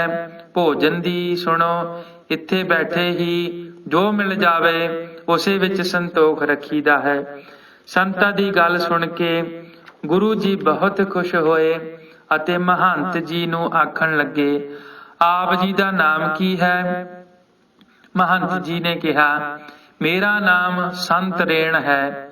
ਮਹੰਤ ਜੀ ਦਾ ਨਾਮ ਸੁਣ ਕੇ ਗੁਰੂ ਜੀ ਖੁਸ਼ ਹੋਏ ਅਤੇ 20 ਰੁਪਏ ਮਹੰਤ ਜੀ ਅੱਗੇ ਰੱਖ ਕੇ ਆਖਿਆ, ਆਪ ਜੀ ਇਸ ਮਾਇਆ ਨਾਲ ਭੋਜਨ ਛਕੋ। ਮੈਂ ਤੁਹਾਡੀ ਸਾਰੀ ਗੱਲ ਜਾਣ ਲਈ ਹੈ। ਤੁਸੀਂ ਕਿਸੇ ਕੋਲੋਂ ਮੰਗਦੇ ਨਹੀਂ। ਆਪ ਜੀ ਨੂੰ ਬਿਨਾਂ ਮੰਗੇ ਜੋ ਪ੍ਰੇਮ ਨਾਲ ਜੋ ਦੇ ਦੇਵੇ ਉਸ ਨੂੰ ਹੀ ਛਕਦੇ ਹੋ। ਇਹ ਮਾਇਆ ਆਪ ਜੀ ਨੂੰ ਪਰਮੇਸ਼ਰ ਨੇ ਭੇਜੀ ਹੈ। ਆਪ ਜੀ ਖੁਸ਼ੀ ਖੁਸ਼ੀ ਇਸ ਮਾਇਆ ਨਾਲ ਭੋਜਨ ਛਕੋ। ਗੁਰੂ ਜੀ ਨੂੰ ਮਹੰਤ ਜੀ ਆਖਣ ਲੱਗੇ, ਤੁਹਾਡੀ ਛੋਟੀ ਉਮਰ ਹੈ, ਤੁਹਾਡੇ ਸਾਰੇ ਕਾਰਜ ਤੁਹਾਡੇ ਪਿਤਾ ਦੇ ਅਧੀਨ ਹਨ। ਤੁਹਾਨੂੰ ਕਿਸੇ ਕੰਮ ਵਾਸਤੇ ਭੇਜਿਆ ਹੋਵੇਗਾ। ਤੁਸੀਂ ਘਰ ਨੂੰ ਖਾਲੀ ਜਾਵੋਗੇ ਤਾਂ ਤੁਹਾਡੇ ਪਿਤਾ ਜੀ ਤੁਹਾਨੂੰ ਘਰੋਂ ਕੱਢ ਦੇਣਗੇ। ਗੁਰੂ ਜੀ ਨੇ ਕਿਹਾ, ਸੰਤ ਜੀ ਸੁਣੋ, ਪਿਤਾ ਜੀ ਦੀ ਵੀ ਉਹ ਆਗਿਆ ਹੈ ਕਿ ਉਹ ਵਪਾਰ ਕਰੋ ਜਿਸ ਵਿੱਚ ਬਹੁਤਾ ਲਾਭ ਹੋਵੇ। ਇਸ ਕਰਕੇ ਹੋਰ ਵਪਾਰ ਠੀਕ ਨਹੀਂ, ਇਹੋ ਵਪਾਰ ਠੀਕ ਹੈ। ਮਹੰਤ ਜੀ ਨੇ ਗੁਰੂ ਜੀ ਦੀ ਬੇਨਤੀ ਸੁਣ ਕੇ ਕਿਹਾ, ਜੇ ਤੁਹਾਡੇ ਮਨ ਵਿੱਚ ਇਸੇ ਤਰ੍ਹਾਂ ਹੈ ਤਾਂ ਇਹ ਮਾਇਆ ਲੈ ਕੇ ਭੋਜਨ ਦੀ ਰਸਦ ਲੈ ਆਓ। ਸੰਤ ਜੀ ਤੋਂ ਇਹ ਸੁਣ ਕੇ ਗੁਰੂ ਜੀ ਸ਼ਹਿਰੋਂ ਭੋਜਨ ਦੀ ਰਸਦ ਲੈ ਆਏ। ਸਾਰੀ ਰਸਦ ਮਹੰਤ ਜੀ ਅੱਗੇ ਰੱਖ ਕੇ ਬੈਠ ਗਏ। ਗੁਰੂ ਜੀ ਨੇ ਮਹੰਤ ਜੀ ਨੂੰ ਕਿਹਾ, ਆਪ ਜੀ ਆਗਿਆ ਕਰੋ ਤਾਂ ਲੰਗਰ ਤਿਆਰ ਕਰ ਦੇਈਏ। ਸਾਰੇ ਸੰਤ ਪ੍ਰੇਮ ਨਾਲ ਭੋਜਨ ਛਕ ਲੈਣਗੇ। ਇਹ ਸੁਣ ਕੇ ਮਹੰਤ ਜੀ ਨੇ ਗੁਰੂ ਜੀ ਨੂੰ ਕਿਹਾ, ਸੰਤ ਆਪੇ ਹੀ ਭੋਜਨ ਬਣਾ ਕੇ ਛਕ ਲੈਣਗੇ। ਤੁਸੀਂ ਆਪਣੇ ਨਗਰ ਨੂੰ ਵਾਪਸ ਚਲੇ ਜਾਓ। ਇਹ ਸੁਣ ਕੇ ਗੁਰੂ ਜੀ ਅਤੇ ਭਾਈ ਬਾਲਾ ਜੀ ਵਾਪਸ ਤਲਵੰਡੀ ਨੂੰ ਆ ਗਏ। ਜਿੱਥੇ ਗੁਰੂ ਜੀ ਨੇ ਸੱਚਾ ਸੌਦਾ ਕੀਤਾ ਸੀ ਉੱਥੇ ਹੁਣ ਗੁਰਦੁਆਰਾ ਸੱਚਾ ਸੌਦਾ ਸੁਸ਼ੋਭਿਤ ਹੈ। ਵਾਹਿਗੁਰੂ ਜੀ ਕਾ ਖਾਲਸਾ, ਵਾਹਿਗੁਰੂ ਜੀ ਕੀ ਫਤਿਹ। ਬੱਚਿਆਂ ਲਈ ਪ੍ਰਸ਼ਨ। ਪਹਿਲਾ ਪ੍ਰਸ਼ਨ, ਬਾਬਾ ਕਾਲੂ ਜੀ ਨੇ ਗੁਰੂ ਜੀ ਨੂੰ 20 ਰੁਪਏ ਕੀ ਕਰਨ ਨੂੰ ਦਿੱਤੇ ਸਨ? ਦੂਸਰਾ ਪ੍ਰਸ਼ਨ, ਗੁਰੂ ਜੀ ਕਿਸ ਨਾਲ ਸੱਚਾ ਸੌਦਾ ਕਰਨ ਗਏ ਸਨ? ਤੀਸਰਾ ਪ੍ਰਸ਼ਨ, ਗੁਰੂ ਜੀ ਨੇ ਕਿਸ ਤਰ੍ਹਾਂ ਦਾ ਸੱਚਾ ਸੌਦਾ ਕੀਤਾ? ਚੌਥਾ ਪ੍ਰਸ਼ਨ, ਸਾਧੂਆਂ ਤੇ ਮਹੰਤ ਜੀ ਨੇ ਗੁਰੂ ਜੀ ਨੂੰ ਕੀ ਕਿਹਾ ਸੀ? ਪੰਜਵਾਂ ਪ੍ਰਸ਼ਨ, ਗੁਰੂ ਜੀ ਨੇ ਮਹੰਤ ਜੀ ਨੂੰ ਕੀ ਜਵਾਬ ਦਿੱਤਾ? ਸਾਰੇ ਇਹਨਾਂ ਪ੍ਰਸ਼ਨਾਂ ਦੇ ਜਵਾਬ ਦਿਓ। ਗੁਰੂ ਮਹਾਰਾਜ ਜੀ ਦੀਆਂ ਖੁਸ਼ੀਆਂ ਪ੍ਰਾਪਤ ਕਰੋ ਜੀ। ਵਾਹਿਗੁਰੂ ਜੀ ਕਾ ਖਾਲਸਾ, ਵਾਹਿਗੁਰੂ ਜੀ ਕੀ ਫਤਿਹ। ਵਾਹਿਗੁਰੂ ਜੀ ਕਾ ਖਾਲਸਾ, ਵਾਹਿਗੁਰੂ ਜੀ ਕੀ ਫਤਿਹ। ਗੁਰੂ ਜੀ ਸੱਚਾ ਸੌਦਾ ਕਰਕੇ ਮੁੜੇ। ਪਾਠ 6ਵਾਂ। ਗੁਰੂ ਜੀ ਸੱਚਾ ਸੌਦਾ ਕਰਕੇ ਜਦੋਂ ਭਾਈ ਬਾਲੇ ਦੇ ਨਾਲ ਘਰ ਮੁੜੇ, ਜਦੋਂ ਤਲਵੰਡੀ ਲਾਗੇ ਪੁੱਜੇ ਤਾਂ ਉਹਨਾਂ ਨੂੰ ਖਿਆਲ ਆਇਆ ਕਿ ਪਿਤਾ ਜੀ ਨੇ ਮੇਰੇ ਕੀਤੇ ਸੌਦੇ ਨੂੰ ਖਰਾ ਨਹੀਂ ਸਮਝਣਾ। ਉਹ ਕਹਿਣਗੇ ਰਕਮ ਰੋੜ ਦਿੱਤੀ ਹੈ। ਉਹ ਜ਼ਰੂਰ ਗੁੱਸੇ ਹੋਣਗੇ। ਪਿੰਡੋਂ ਬਾਹਰ ਇੱਕ ਰੁੱਖ ਸੀ, ਉਸ ਤੇ ਡਾਹਣ ਝੁਕ ਕੇ ਭੁੰਜੇ ਲੱਗੇ ਹੋਏ ਸਨ। ਇਸ ਤਰ੍ਹਾਂ ਉਹ ਤੰਬੂ ਜਿਹਾ ਬਣ ਜਾਂਦਾ ਸੀ। ਗੁਰੂ ਜੀ ਉਸ ਦੇ ਹੇਠ ਬਹਿ ਗਏ। ਭਾਈ ਬਾਲਾ ਘਰ ਨੂੰ ਚਲਿਆ ਗਿਆ। ਜਦੋਂ ਬਾਬਾ ਕਾਲੂ ਜੀ ਨੂੰ ਪਤਾ ਲੱਗਾ ਕਿ ਬਾਬਾ ਇਕੱਲਾ ਹੀ ਆ ਗਿਆ ਹੈ, ਬਾਲਾ ਜੀ ਇਕੱਲੇ ਹੀ ਆ ਗਏ ਹਨ, ਤਾਂ ਬਾਬਾ ਕਾਲੂ ਜੀ ਨੇ ਉਸੇ ਵੇਲੇ ਆਪਣੇ ਨੌਕਰ ਨੂੰ ਭੇਜ ਕੇ ਭਾਈ ਬਾਲੇ ਨੂੰ ਬੁਲਾਇਆ। ਭਾਈ ਬਾਲੇ ਨੇ ਸਾਰੀ ਗੱਲ ਬਾਬਾ ਕਾਲੂ ਜੀ ਨੂੰ ਦੱਸ ਦਿੱਤੀ। ਇਸ ਤਰ੍ਹਾਂ ਸੁਣ ਕੇ ਬਾਬਾ ਕਾਲੂ ਜੀ ਬਹੁਤ ਗੁੱਸੇ ਹੋਏ। ਉਹਨਾਂ ਨੇ ਜਾ ਕੇ ਗੁਰੂ ਜੀ ਨੂੰ ਰੁੱਖ ਹੇਠਾਂ ਬੈਠੇ ਵੇਖਿਆ ਅਤੇ ਲੱਗ ਪਏ ਚਪੇੜਾ ਮਾਰਨ। ਮਗਰੇ ਮਾਤਾ ਤ੍ਰਿਪਤਾ ਜੀ ਨੇ ਬੇਬੇ ਨਾਨਕੀ ਜੀ ਨੂੰ ਘੱਲ ਦਿੱਤਾ। ਨਾਲ ਹੀ ਨਗਰ ਦੇ ਬਹੁਤ ਸਾਰੇ ਲੋਕ ਚਲੇ ਗਏ। ਜਦੋਂ ਬਾਬਾ ਕਾਲੂ ਜੀ ਗੁਰੂ ਜੀ ਨੂੰ ਚਪੇੜਾ ਮਾਰ ਰਹੇ ਸਨ, ਤਾਂ ਇਸ ਮਾਰ ਤੋਂ ਗੁਰੂ ਜੀ ਨੂੰ ਬੇਬੇ ਨਾਨਕੀ ਜੀ ਨੇ ਛੁਡਾਇਆ। ਜਿਹੜੇ ਬਹੁਤੇ ਲੋਕ ਨਾਲ ਗਏ ਸਨ, ਉਹਨਾਂ ਨੇ ਵੀ ਬਾਬਾ ਕਾਲੂ ਜੀ ਨੂੰ ਰੋਕਿਆ ਤੇ ਸਮਝਾਇਆ। ਸਾਰੇ ਹੀ ਗੁਰੂ ਜੀ ਨੂੰ ਨਾਲ ਲੈ ਕੇ ਆ ਗਏ। ਮਾਤਾ ਜੀ ਨੇ ਗੁਰੂ ਜੀ ਨੂੰ ਛਾਤੀ ਨਾਲ ਲਾਇਆ ਅਤੇ ਕਿਹਾ, ਹੇ ਪੁੱਤਰ, ਹੁਣ ਤੂੰ ਕੋਈ ਕੰਮ ਨਾ ਕਰਿਆ ਕਰ।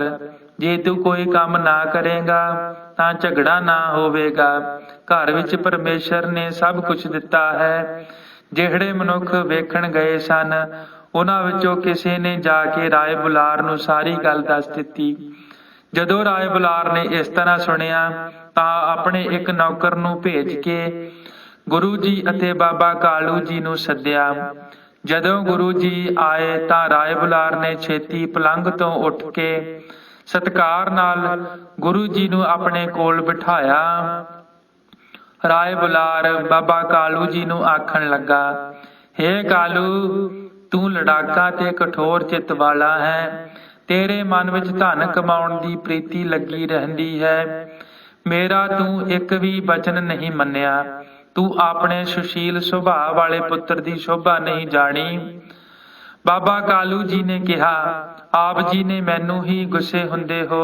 ਤੁਸੀਂ ਆਪਣੇ ਮਨ ਵਿੱਚ ਵਿਚਾਰੋ ਤਾਂ ਸਹੀ, ਕਿਸ ਦਾ ਦੋਸ਼ ਹੈ। ਘਰੋਂ ਤਾਂ ਮਾਇਆ ਵਪਾਰ ਵਾਸਤੇ ਦਿੱਤੀ ਸੀ, ਇਹ ਸਾਰੀ ਫਕੀਰਾਂ ਨੂੰ ਦੇ ਆਇਆ ਹੈ ਤੇ ਫਿਰ ਨਗਰ ਤੋਂ ਬਾਹਰ ਲੁਕ ਕੇ ਬੈਠ ਗਿਆ। ਮੈਨੂੰ ਘਰ ਆ ਕੇ ਕੁਝ ਵੀ ਨਹੀਂ ਦੱਸਿਆ। ਬਾਲੇ ਨੇ ਸਾਰੀ ਗੱਲ ਦੱਸੀ ਹੈ। ਰਾਏ ਬੁਲਾਰ ਨੇ ਕਿਹਾ, ਤੇਰਾ ਹਿਰਦਾ ਪੱਥਰ ਦੀ ਨਿਆਈ ਹੈ। ਤੂੰ ਆਪਣੇ ਪੁੱਤਰ ਦੀ ਕਰਾਮਾਤ ਨਹੀਂ ਜਾਣਦਾ। ਉਦੋਂ ਰਾਏ ਬੁਲਾਰ ਨੇ ਘਰੋਂ 20 ਰੁਪਏ ਮੰਗਵਾ ਕੇ ਬਾਬਾ ਕਾਲੂ ਜੀ ਨੂੰ ਦੇ ਦਿੱਤੇ। ਤਾਂ ਬਾਬਾ ਕਾਲੂ ਜੀ ਨੇ ਕਿਹਾ, ਹੇ ਰਾਜਨ, ਮੈਂ 20 ਰੁਪਏ ਨੂੰ ਹੀ ਨਹੀਂ ਝੂਰਦਾ। ਇਹ ਸਦਾ ਹੀ ਖੋਟੇ ਕੰਮ ਕਰਦਾ ਹੈ। ਮੈਨੂੰ ਇਹੋ ਫਿਕਰ ਹੈ ਕਿ ਮੇਰੇ ਪਿੱਛੋਂ ਇਹ ਕੀ ਕਰੇਗਾ। ਤੁਸੀਂ ਜੋ ਮੈਨੂੰ ਮਾਇਆ ਦੇ ਰਹੇ ਹੋ, ਅੱਗੇ ਵੀ ਮੈਨੂੰ ਸਾਰੇ ਸੁੱਖ ਤੁਸੀਂ ਹੀ ਦਿੱਤੇ ਹਨ। ਤੁਹਾਡੀ ਕਿਰਪਾ ਨਾਲ ਹੀ ਮੇਰੇ ਘਰ ਵਿੱਚ ਸਭ ਕੁਝ ਹੈ। ਰਾਏ ਬੁਲਾਰ 20 ਰੁਪਏ ਦਿੰਦਾ ਹੈ, ਪਰ ਬਾਬਾ ਕਾਲੂ ਜੀ ਲੈਂਦੇ ਨਹੀਂ। ਰਾਜੇ ਦੇ ਵਜ਼ੀਰ ਨੇ ਕਿਹਾ, ਵੱਡਿਆਂ ਦਾ ਹੁਕਮ ਨਹੀਂ ਮੋੜੀਦਾ। ਜੋ ਮਾਇਆ ਰਾਜਾ ਜੀ ਦੇ ਰਹੇ ਹਨ, ਤੁਸੀਂ ਲੈ ਲਓ। ਅੱਗੇ ਵਾਸਤੇ ਆਪਣੇ ਪੁੱਤਰ ਨੂੰ ਕਦੀ ਵੀ ਨਾ ਝਿੜਕਿਓ। ਬਹੁਤ ਵਾਰੀ ਆਖ ਕੇ ਰਾਏ ਬੁਲਾਰ ਨੇ ਬਾਬਾ ਕਾਲੂ ਜੀ ਨੂੰ 20 ਰੁਪਏ ਦੇ ਦਿੱਤੇ। ਬਾਬਾ ਕਾਲੂ ਜੀ ਰੁਪਏ ਲੈ ਕੇ ਘਰ ਨੂੰ ਆ ਗਏ ਤੇ ਸ਼ਰਮਸ਼ਾਰ ਹੋ ਕੇ ਘਰ ਵਿੱਚ ਬੈਠ ਗਏ। ਤਲਵੰਡੀ ਦੇ ਸਾਰੇ ਮਨੁੱਖ ਤੇ ਇਸਤਰੀਆਂ ਨੇ ਬਾਬਾ ਕਾਲੂ ਜੀ ਨੂੰ ਬੁਰਾ ਆਖ ਕੇ ਨਿੰਦਿਆ। ਨਗਰ ਵਿੱਚ ਆਪਣੀ ਨਿੰਦਾ ਸੁਣ ਕੇ ਬਾਬਾ ਕਾਲੂ ਜੀ ਦੇ ਮੂੰਹੋਂ ਕੋਈ ਗੱਲ ਨਹੀਂ ਆਈ ਤੇ ਝੂਰਨ ਲੱਗ ਪਏ। ਬਾਬਾ ਕਾਲੂ ਜੀ 20 ਰੁਪਏ ਰਾਏ ਬੁਲਾਰ ਅੱਗੇ ਲੈ ਗਏ ਤੇ ਇਸ ਤਰ੍ਹਾਂ ਆਖਿਆ, ਹੇ ਰਾਜਨ, ਆਪਣੀ ਮਾਇਆ ਲੈ ਲਓ। ਮੈਨੂੰ ਨਗਰ ਦੇ ਬਹੁਤ ਲੋਕੀ ਨਿੰਦਦੇ ਹਨ, ਮੈਥੋਂ ਆਪਣੀ ਨਿੰਦਾ ਸੁਣੀ ਨਹੀਂ ਜਾਂਦੀ। ਰਾਜੇ ਨੇ ਕਿਹਾ, ਆਪਣੇ ਮਨ ਵਿੱਚੋਂ ਗੁੱਸਾ ਦੂਰ ਕਰ ਦਿਓ। ਰਾਏ ਬੁਲਾਰ ਨੇ ਕਿਹਾ, ਮੈਂ ਇਹਨਾਂ ਕੋਲੋਂ ਉਧਾਰ ਲੈ ਕੇ ਤੈਨੂੰ ਦਿੱਤੇ ਹਨ, ਤੂੰ ਆਪਣੇ ਘਰ ਲੈ ਜਾ। ਮੁੜ ਕੇ ਇਹਨਾਂ ਨੂੰ ਗੁੱਸੇ ਨਾ ਹੋਈ। ਬਾਬਾ ਕਾਲੂ ਜੀ ਕਹਿਣ ਲੱਗੇ, ਇਸਨੇ ਕਦੀ ਵੀ ਇੱਕ ਪੈਸਾ ਕਮਾ ਕੇ ਨਹੀਂ ਦਿੱਤਾ, ਆਪ ਜੀ ਨੂੰ ਕਿੱਥੋਂ ਉਧਾਰ ਦਿੱਤੇ ਹਨ। ਜੇ ਇਹ ਧਨ ਕਮਾਉਂਦੇ ਤਾਂ ਰੌਲਾ ਕਿਉਂ ਪੈਂਦਾ। ਰਾਏ ਬੁਲਾਰ ਨੇ ਕਿਹਾ, ਹੇ ਕਾਲੂ, ਤੂੰ ਜਿਤਨੀ ਮਾਇਆ ਵੇਖਦਾ ਹੈ ਸਾਰੀ ਹੀ ਇਹਨਾਂ ਦੇ ਹੁਕਮ ਵਿੱਚ ਹੈ। ਇਸ ਤਰ੍ਹਾਂ ਰਾਏ ਬੁਲਾਰ ਨੇ ਬਾਬਾ ਕਾਲੂ ਜੀ ਨੂੰ ਸਮਝਾਇਆ ਤੇ ਬਾਬਾ ਕਾਲੂ ਜੀ ਘਰ ਨੂੰ ਆ ਗਏ। ਵਾਹਿਗੁਰੂ ਜੀ ਕਾ ਖਾਲਸਾ, ਵਾਹਿਗੁਰੂ ਜੀ ਕੀ ਫਤਿਹ। ਬੱਚਿਆਂ ਲਈ ਪ੍ਰਸ਼ਨ, ਗੁਰੂ ਜੀ ਖਰਾ ਸੌਦਾ ਕਰਕੇ ਘਰ ਨੂੰ ਕਿਉਂ ਨਹੀਂ ਆਏ? ਦੂਸਰਾ ਪ੍ਰਸ਼ਨ, ਜਦੋਂ ਬਾਬਾ ਕਾਲੂ ਜੀ ਗੁਰੂ ਜੀ ਦੇ ਚਪੇੜਾ ਮਾਰ ਰਹੇ ਸਨ ਤਾਂ ਕਿਸ ਨੇ ਛਡਾਇਆ? ਤੀਸਰਾ ਪ੍ਰਸ਼ਨ, ਬਾਬਾ ਕਾਲੂ ਜੀ ਜਦੋਂ ਰਾਏ ਬੁਲਾਰ ਨੂੰ 20 ਰੁਪਏ ਮੋੜਨ ਲੱਗੇ ਤਾਂ ਰਾਏ ਬੁਲਾਰ ਨੇ ਕੀ ਕਿਹਾ? ਚੌਥਾ ਪ੍ਰਸ਼ਨ, ਰਾਏ ਬੁਲਾਰ ਨੇ ਬਾਬਾ ਕਾਲੂ ਜੀ ਨੂੰ 20 ਰੁਪਏ ਕਿੱਥੋਂ ਉਧਾਰ ਲਏ ਦੱਸਿਆ। ਵਾਹਿਗੁਰੂ ਜੀ ਕਾ ਖਾਲਸਾ, ਵਾਹਿਗੁਰੂ ਜੀ ਕੀ ਫਤਿਹ। ਗੁਰੂ ਜੀ ਨੇ ਸੁਲਤਾਨਪੁਰ ਜਾਣਾ। ਪਾਠ 7ਵਾਂ। ਬੇਬੇ ਨਾਨਕੀ ਜੀ ਦੀ ਸ਼ਾਦੀ ਸੁਲਤਾਨਪੁਰ ਜ਼ਿਲ੍ਹਾ ਕਪੂਰਥਲਾ ਵਿੱਚ ਪਰਮਾਨੰਦ ਜੀ ਦੇ ਪੁੱਤਰ ਜੈ ਰਾਮ ਜੀ ਨਾਲ ਹੋਈ ਸੀ। ਜੈ ਰਾਮ ਜੀ ਸੁਲਤਾਨਪੁਰ ਤੋਂ ਆਪਣੇ ਸਹੁਰੇ ਘਰ ਤਲਵੰਡੀ ਬਾਬਾ ਕਲਿਆਣ ਚੰਦ ਜੀ ਪਾਸ ਬੇਬੇ ਨਾਨਕੀ ਜੀ ਨੂੰ ਲੈਣ ਵਾਸਤੇ ਆਏ। ਜਦੋਂ ਰਾਏ ਬੁਲਾਰ ਜੀ ਨੂੰ ਜੈ ਰਾਮ ਜੀ ਬਾਰੇ ਆਉਣ ਦਾ ਪਤਾ ਲੱਗਾ, ਉਦੋਂ ਹੀ ਰਾਏ ਬੁਲਾਰ ਨੇ ਆਪਣੇ ਇੱਕ ਨੌਕਰ ਨੂੰ ਭੇਜ ਕੇ ਜੈ ਰਾਮ ਜੀ ਨੂੰ ਸੱਦਿਆ। ਰਾਏ ਬੁਲਾਰ ਨੇ ਗੁਰੂ ਜੀ ਬਾਰੇ ਜੈ ਰਾਮ ਜੀ ਨੂੰ ਇਸ ਤਰ੍ਹਾਂ ਦੱਸਿਆ, ਇਹ ਪਰਮੇਸ਼ਰ ਦਾ ਅਵਤਾਰ ਹਨ, ਇਹਨਾਂ ਵਿੱਚ ਬਹੁਤ ਕਰਾਮਾਤ ਹੈ। ਕਾਲੂ ਜੀ ਇਸ ਗੱਲ ਨੂੰ ਨਹੀਂ ਜਾਣਦੇ, ਉਹ ਇਹਨਾਂ ਨਾਲ ਝਗੜਦੇ ਰਹਿੰਦੇ ਹਨ। ਜਦੋਂ ਤੁਸੀਂ ਆਪਣੇ ਘਰ ਨੂੰ ਜਾਓਗੇ, ਉਸ ਤੋਂ ਬਾਅਦ ਮੈਂ ਇਹਨਾਂ ਨੂੰ ਤੁਹਾਡੇ ਪਾਸ ਭੇਜ ਦਿਆਂਗਾ। ਤੁਸੀਂ ਇਹਨਾਂ ਦੀ ਸੇਵਾ ਕਰਕੇ ਖੁਸ਼ੀ ਲਵੋ। ਇਸ ਤਰ੍ਹਾਂ ਸੁਣ ਕੇ ਜੈ ਰਾਮ ਜੀ ਬਹੁਤ ਖੁਸ਼ ਹੋਏ। ਆਖਣ ਲੱਗੇ, ਇਹ ਜਦੋਂ ਸਾਡੇ ਘਰ ਆਉਣਗੇ ਉਦੋਂ ਸਾਨੂੰ ਉਤਾਰ ਦੇਣਗੇ। ਇਸ ਤਰ੍ਹਾਂ ਆਖ ਕੇ ਰਾਏ ਬੁਲਾਰ ਨੂੰ ਨਮਸਕਾਰ ਕਰਕੇ ਵਿਦਾ ਹੋ ਕੇ ਆਪਣੇ ਸਹੁਰੇ ਘਰ ਕੁਝ ਕੁ ਦਿਨ ਰਹਿ ਕੇ ਜੈ ਰਾਮ ਜੀ ਬੇਬੇ ਨਾਨਕੀ ਜੀ ਨੂੰ ਨਾਲ ਲੈ ਕੇ ਸੁਲਤਾਨਪੁਰ ਵਾਪਸ ਆ ਗਏ। ਇਸ ਤਰ੍ਹਾਂ ਕੁਝ ਕੁ ਸਮਾਂ ਬੀਤ ਗਿਆ। ਰਾਏ ਬੁਲਾਰ ਬਾਬਾ ਕਾਲੂ ਜੀ ਦਾ ਕਠੋਰ ਸੁਭਾਅ ਵੇਖ ਕੇ ਦੁਖੀ ਸੀ। ਆਪਣੇ ਇੱਕ ਨੌਕਰ ਨੂੰ ਭੇਜ ਕੇ ਗੁਰੂ ਜੀ ਨੂੰ ਸੱਦਿਆ ਅਤੇ ਕਿਹਾ ਕਿ ਆਪ ਜੀ ਬੇਬੇ ਨਾਨਕੀ ਜੀ ਕੋਲ ਚਲੇ ਜਾਓ। ਮੈਂ ਜੈ ਰਾਮ ਜੀ ਨੂੰ ਚਿੱਠੀ ਲਿਖ ਦਿੰਦਾ ਹਾਂ, ਆਪ ਜੀ ਉੱਥੇ ਚਲੇ ਜਾਓਗੇ ਤਾਂ ਮੇਰੇ ਚਿੱਤ ਵਿੱਚ ਸ਼ਾਂਤੀ ਆ ਜਾਵੇਗੀ। ਇੱਥੇ ਆਪ ਜੀ ਨਾਲ ਕਾਲੂ ਨਿਤ ਲੜਦਾ ਰਹਿੰਦਾ ਹੈ। ਇਸ ਤਰ੍ਹਾਂ ਆਖ ਕੇ ਰਾਏ ਬੁਲਾਰ ਨੇ ਸੁਲਤਾਨਪੁਰ ਜੈ ਰਾਮ ਪਾਸ ਚਿੱਠੀ ਲਿਖੀ। ਗੁਰੂ ਜੀ ਨੇ ਘਰ ਜਾ ਕੇ ਮਾਤਾ ਜੀ ਤੋਂ ਸੁਲਤਾਨਪੁਰ ਜਾਣ ਦੀ ਵਿਦਾਇਗੀ ਲਈ ਤੇ ਮਾਤਾ ਜੀ ਦੇ ਚਰਨਾਂ ਵਿੱਚ ਮੱਥਾ ਟੇਕਿਆ। ਫਿਰ ਗੁਰੂ ਜੀ ਨੇ ਪਿਤਾ ਜੀ ਨੂੰ ਦੋਵੇਂ ਹੱਥ ਜੋੜ ਕੇ ਮੱਥਾ ਟੇਕਿਆ। ਜਿਹੜੇ ਬਚਪਨ ਦੇ ਸਾਥੀ ਸਨ, ਉਹਨਾਂ ਨੂੰ ਵੀ ਗੁਰੂ ਜੀ ਬੜੇ ਪ੍ਰੇਮ ਨਾਲ ਮਿਲੇ।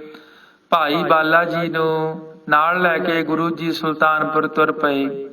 ਗੁਰੂ ਜੀ ਸੁਲਤਾਨਪੁਰ ਪਹੁੰਚ ਕੇ ਜੈ ਰਾਮ ਜੀ ਦੇ ਘਰ ਗਏ ਅਤੇ ਜਦੋਂ ਭੈਣ ਬੇਬੇ ਨਾਨਕੀ ਜੀ ਨੇ ਆਪ ਜੀ ਨੂੰ ਵੇਖਿਆ ਤਾਂ ਛੇਤੀ ਆ ਕੇ ਗੁਰੂ ਜੀ ਨੂੰ ਮੱਥਾ ਟੇਕਿਆ। ਗੁਰੂ ਜੀ ਨੇ ਇਸ ਤਰ੍ਹਾਂ ਵੇਖ ਕੇ ਆਖਿਆ, ਭੈਣ ਜੀ, ਤੁਹਾਨੂੰ ਇਸ ਤਰ੍ਹਾਂ ਕਰਨਾ ਯੋਗ ਨਹੀਂ, ਤੁਸੀਂ ਤਾਂ ਉਲਟੀ ਗੱਲ ਕਰ ਦਿੱਤੀ ਹੈ। ਭੈਣ ਨਾਨਕੀ ਜੀ ਨੇ ਆਖਿਆ, ਮੈਂ ਆਪ ਜੀ ਨੂੰ ਛੋਟਾ ਭਰਾ ਨਹੀਂ ਸਮਝਦੀ, ਮੈਂ ਤਾਂ ਆਪ ਜੀ ਨੂੰ ਪਰਮੇਸ਼ਰ ਦਾ ਰੂਪ ਹੀ ਜਾਣਦੀ ਹਾਂ। ਆਪ ਜੀ ਨੇ ਆਪਣੀ ਇੱਛਾ ਅਨੁਸਾਰ ਸੰਸਾਰ ਦੇ ਜੀਆਂ ਦਾ ਉਧਾਰ ਕਰਨ ਵਾਸਤੇ ਸਰੀਰ ਧਾਰਿਆ ਹੈ। ਆਪ ਜੀ ਕਲਯੁਗ ਦੇ ਮਨੁੱਖਾਂ ਦੀ ਖੋਟੀ ਰੀਤੀ ਦੂਰ ਕਰਨ ਵਾਸਤੇ ਆਏ ਹੋ। ਇਤਨੇ ਚਿਰ ਵਿੱਚ ਜੈ ਰਾਮ ਜੀ ਉੱਥੇ ਆ ਗਏ। ਜੈ ਰਾਮ ਜੀ ਗੁਰੂ ਜੀ ਨੂੰ ਨਮਸਕਾਰ ਕਰਨ ਵਾਸਤੇ ਅੱਗੇ ਹੋਏ। ਗੁਰੂ ਜੀ ਨੇ ਜੈ ਰਾਮ ਜੀ ਨੂੰ ਕਿਹਾ, ਆਪ ਜੀ ਵੱਡੇ ਥਾਂ। ਇਸ ਤਰ੍ਹਾਂ ਆਖ ਕੇ ਗੁਰੂ ਜੀ ਨੇ ਜੈ ਰਾਮ ਜੀ ਨੂੰ ਨਮਸਕਾਰ ਕੀਤੀ। ਜੈ ਰਾਮ ਜੀ ਨੇ ਕਿਹਾ, ਮੈਂ ਆਪ ਜੀ ਨੂੰ ਸਦਾ ਉਡੀਕਦਾ ਰਹਿੰਦਾ ਸੀ। ਹੁਣ ਆਪ ਜੀ ਨੇ ਸਾਡੇ ਘਰ ਚਰਨ ਪਾ ਕੇ ਘਰ ਨੂੰ ਪਵਿੱਤਰ ਕਰ ਦਿੱਤਾ ਹੈ। ਆਪ ਜੀ ਸੰਤ ਰੂਪ ਹੋ, ਇਹ ਵੀ ਤੁਹਾਡਾ ਆਪਣਾ ਹੀ ਘਰ ਹੈ। ਮੈਂ ਆਪ ਜੀ ਦੀ ਸੰਗਤ ਕਰਕੇ ਨਿਹਾਲ ਹੋ ਜਾਵਾਂਗਾ। ਇਸ ਤਰ੍ਹਾਂ ਦੋਵੇਂ ਜਣੇ ਆਪਸ ਵਿੱਚ ਮਿਲ ਕੇ ਖੁਸ਼ ਹੋਏ। ਜੈ ਰਾਮ ਜੀ ਗੁਰੂ ਜੀ ਦੀ ਬਹੁਤ ਪ੍ਰੇਮ ਨਾਲ ਸੇਵਾ ਤੇ ਸੰਗਤ ਕਰਨ ਲੱਗੇ। ਗੁਰੂ ਜੀ ਨੇ ਇਸ ਤਰ੍ਹਾਂ ਸੁਲਤਾਨਪੁਰ ਵਿੱਚ ਕੁਝ ਕੁ ਸਮਾਂ ਬਤੀਤ ਕੀਤਾ। ਗੁਰੂ ਜੀ ਨੇ ਕਿਹਾ, ਭੈਣ ਜੀ, ਵਿਹਲੇ ਰਹਿਣਾ ਠੀਕ ਨਹੀਂ। ਕੋਈ ਐਸਾ ਕੰਮ ਕਰੀਏ ਜਿਸ ਵਿੱਚ ਮੇਰਾ ਮਨ ਲੱਗਿਆ ਰਹੇ। ਭੈਣ ਜੀ ਨੇ ਕਿਹਾ, ਆਪ ਜੀ ਜਗਤ ਦੇ ਮਾਲਕ ਹੋ, ਜੋ ਆਪ ਜੀ ਦੇ ਚਿੱਤ ਵਿੱਚ ਹੈ ਉਹ ਕਰੋ। ਆਪ ਜੀ ਸੰਤਾਂ ਮਹਾਂਪੁਰਸ਼ਾਂ ਦੇ ਨਾਲ ਭਾਓ ਭਗਤੀ ਦੀਆਂ ਗੱਲਾਂ ਕਰੋ। ਸੰਸਾਰ ਦੇ ਕੰਮ ਆਪ ਜੀ ਨੂੰ ਨਹੀਂ ਸ਼ੋਭਦੇ। ਆਪ ਜੀ ਘਰ ਵਿੱਚ ਬੈਠ ਕੇ ਹਰੀ ਦਾ ਜਸ ਸੁਣਾ ਕੇ ਨਿਹਾਲ ਕਰੋ। ਫਿਰ ਗੁਰੂ ਜੀ ਨੇ ਕਿਹਾ, ਭੈਣ ਜੀ ਸੁਣਨਾ ਕਰੋ। ਵੇਦ ਵੀ ਆਖਦੇ ਹਨ, ਹੱਥਾਂ ਨਾਲ ਕਾਰ ਕਰਕੇ ਭੋਜਨ ਛਕੋ, ਦਾਨ ਗਰੀਬਾਂ ਲੋੜਵੰਦਾਂ ਨੂੰ ਦਿਓ। ਫਿਰ ਜੈ ਰਾਮ ਜੀ ਨੇ ਕਿਹਾ, ਤੁਹਾਡਾ ਹੁਕਮ ਮੇਰੇ ਸਿਰ ਮੱਥੇ ਤੇ ਹੈ, ਤੁਹਾਡਾ ਆਖਿਆ ਨਹੀਂ ਮੋੜ ਸਕਦੇ। ਜੇ ਆਪ ਜੀ ਹਿਸਾਬ ਕਿਤਾਬ ਦਾ ਕੰਮ ਕਰ ਸਕਦੇ ਹੋ ਤਾਂ ਆਪ ਜੀ ਨੂੰ ਹਿਸਾਬ ਕਿਤਾਬ ਦਾ ਕੰਮ ਦਿਵਾ ਦਈਏ।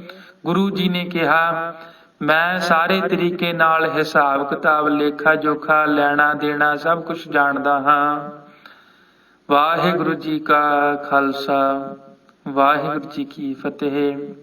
ਪ੍ਰਸ਼ਨ, ਬੇਬੇ ਨਾਨਕੀ ਜੀ ਦੀ ਸ਼ਾਦੀ ਕਿੱਥੇ ਤੇ ਕਿਸ ਨਾਲ ਹੋਈ? ਦੂਸਰਾ ਪ੍ਰਸ਼ਨ, ਰਾਏ ਬੁਲਾਰ ਜੀ ਨੇ ਗੁਰੂ ਜੀ ਬਾਰੇ ਜੈ ਰਾਮ ਜੀ ਨੂੰ ਕੀ ਕਿਹਾ? ਤੀਸਰਾ ਪ੍ਰਸ਼ਨ, ਗੁਰੂ ਜੀ ਨੇ ਰਾਏ ਬੁਲਾਰ ਤੇ ਸੁਲਤਾਨਪੁਰ ਕਿਉਂ ਭੇਜਿਆ? ਗੁਰੂ ਜੀ ਨੂੰ ਰਾਏ ਬੁਲਾਰ ਨੇ ਸੁਲਤਾਨਪੁਰ ਕਿਉਂ ਭੇਜਿਆ?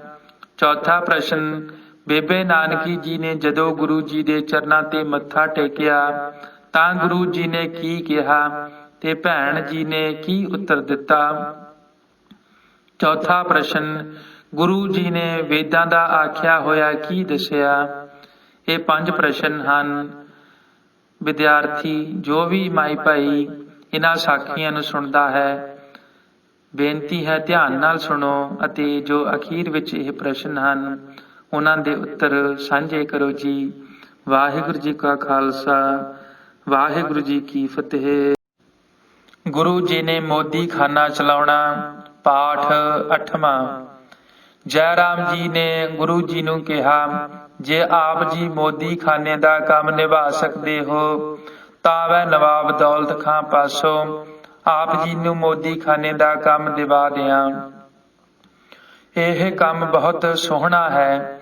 ਜੈ ਰਾਮ ਜੀ ਦਾ ਕਿਹਾ ਗੁਰੂ ਜੀ ਨੇ ਮੰਨ ਲਿਆ। ਗੁਰੂ ਜੀ ਨੇ ਕਿਹਾ, ਮੇਰਾ ਕੰਮ ਕਰਤਾਰ ਆਪੇ ਹੀ ਨਿਭਾਏਗਾ। ਜੈ ਰਾਮ ਜੀ ਨੇ ਕਿਹਾ, ਅੱਜ ਹੀ ਨਵਾਬ ਨੂੰ ਮਿਲ ਕੇ ਇਹ ਕੰਮ ਲਈਏ। ਇਸ ਤਰ੍ਹਾਂ ਆਖ ਕੇ ਜੈ ਰਾਮ ਜੀ ਅਤੇ ਗੁਰੂ ਜੀ ਨਵਾਬ ਪਾਸ ਗਏ ਅਤੇ ਮੋਦੀ ਖਾਨੇ ਦੀ ਸਾਰੀ ਗੱਲਬਾਤ ਕੀਤੀ। ਦੌਲਤ ਖਾਂ ਨੇ ਗੁਰੂ ਜੀ ਦਾ ਰੂਪ ਵੇਖ ਕੇ ਕਿਹਾ, ਇਹ ਮੋਦੀ ਖਾਨੇ ਦਾ ਕੰਮ ਚਲਾ ਸਕਦੇ ਹਨ। ਨਵਾਬ ਨੇ ਖੁਸ਼ ਹੋ ਕੇ ਗੁਰੂ ਜੀ ਨੂੰ ਇੱਕ ਚੋਲਾ ਦਿੱਤਾ ਅਤੇ ਮੋਦੀ ਖਾਨੇ ਦਾ ਕੰਮ ਸ਼ੁਰੂ ਕਰਨ ਵਾਸਤੇ 1000 ਰੁਪਏ ਦਿੱਤੇ। ਗੁਰੂ ਜੀ ਨੇ ਇਹਨਾਂ ਰੁਪਇਆਂ ਦੀ ਹੱਟੀ ਵਿੱਚ ਸੌਦਾ ਲਿਆ ਕੇ ਰੱਖਿਆ। ਗੁਰੂ ਜੀ ਸੌਦਾ ਲੈਣ ਵਾਲੇ ਨੂੰ ਆਪ ਸੌਦਾ ਦਿੰਦੇ ਸਨ। ਸਵੇਰ ਤੋਂ ਸ਼ਾਮ ਤੱਕ ਸੌਦਾ ਲੈਣ ਵਾਲਿਆਂ ਦੀ ਬਹੁਤ ਵੱਡੀ ਭੀੜ ਲੱਗੀ ਰਹਿੰਦੀ। ਇੱਕ ਦਿਨ ਬਾਲਾ ਜੀ ਨੇ ਗੁਰੂ ਜੀ ਨੂੰ ਕਿਹਾ, ਮੈਨੂੰ ਛੁੱਟੀ ਦਿਓ, ਮੈਂ ਆਪਣੇ ਘਰ ਜਾ ਕੇ ਜ਼ਿਮੀਂਦਾਰਾਂ ਕਰਕੇ ਗੁਜ਼ਾਰਾ ਕਰਾਂਗਾ।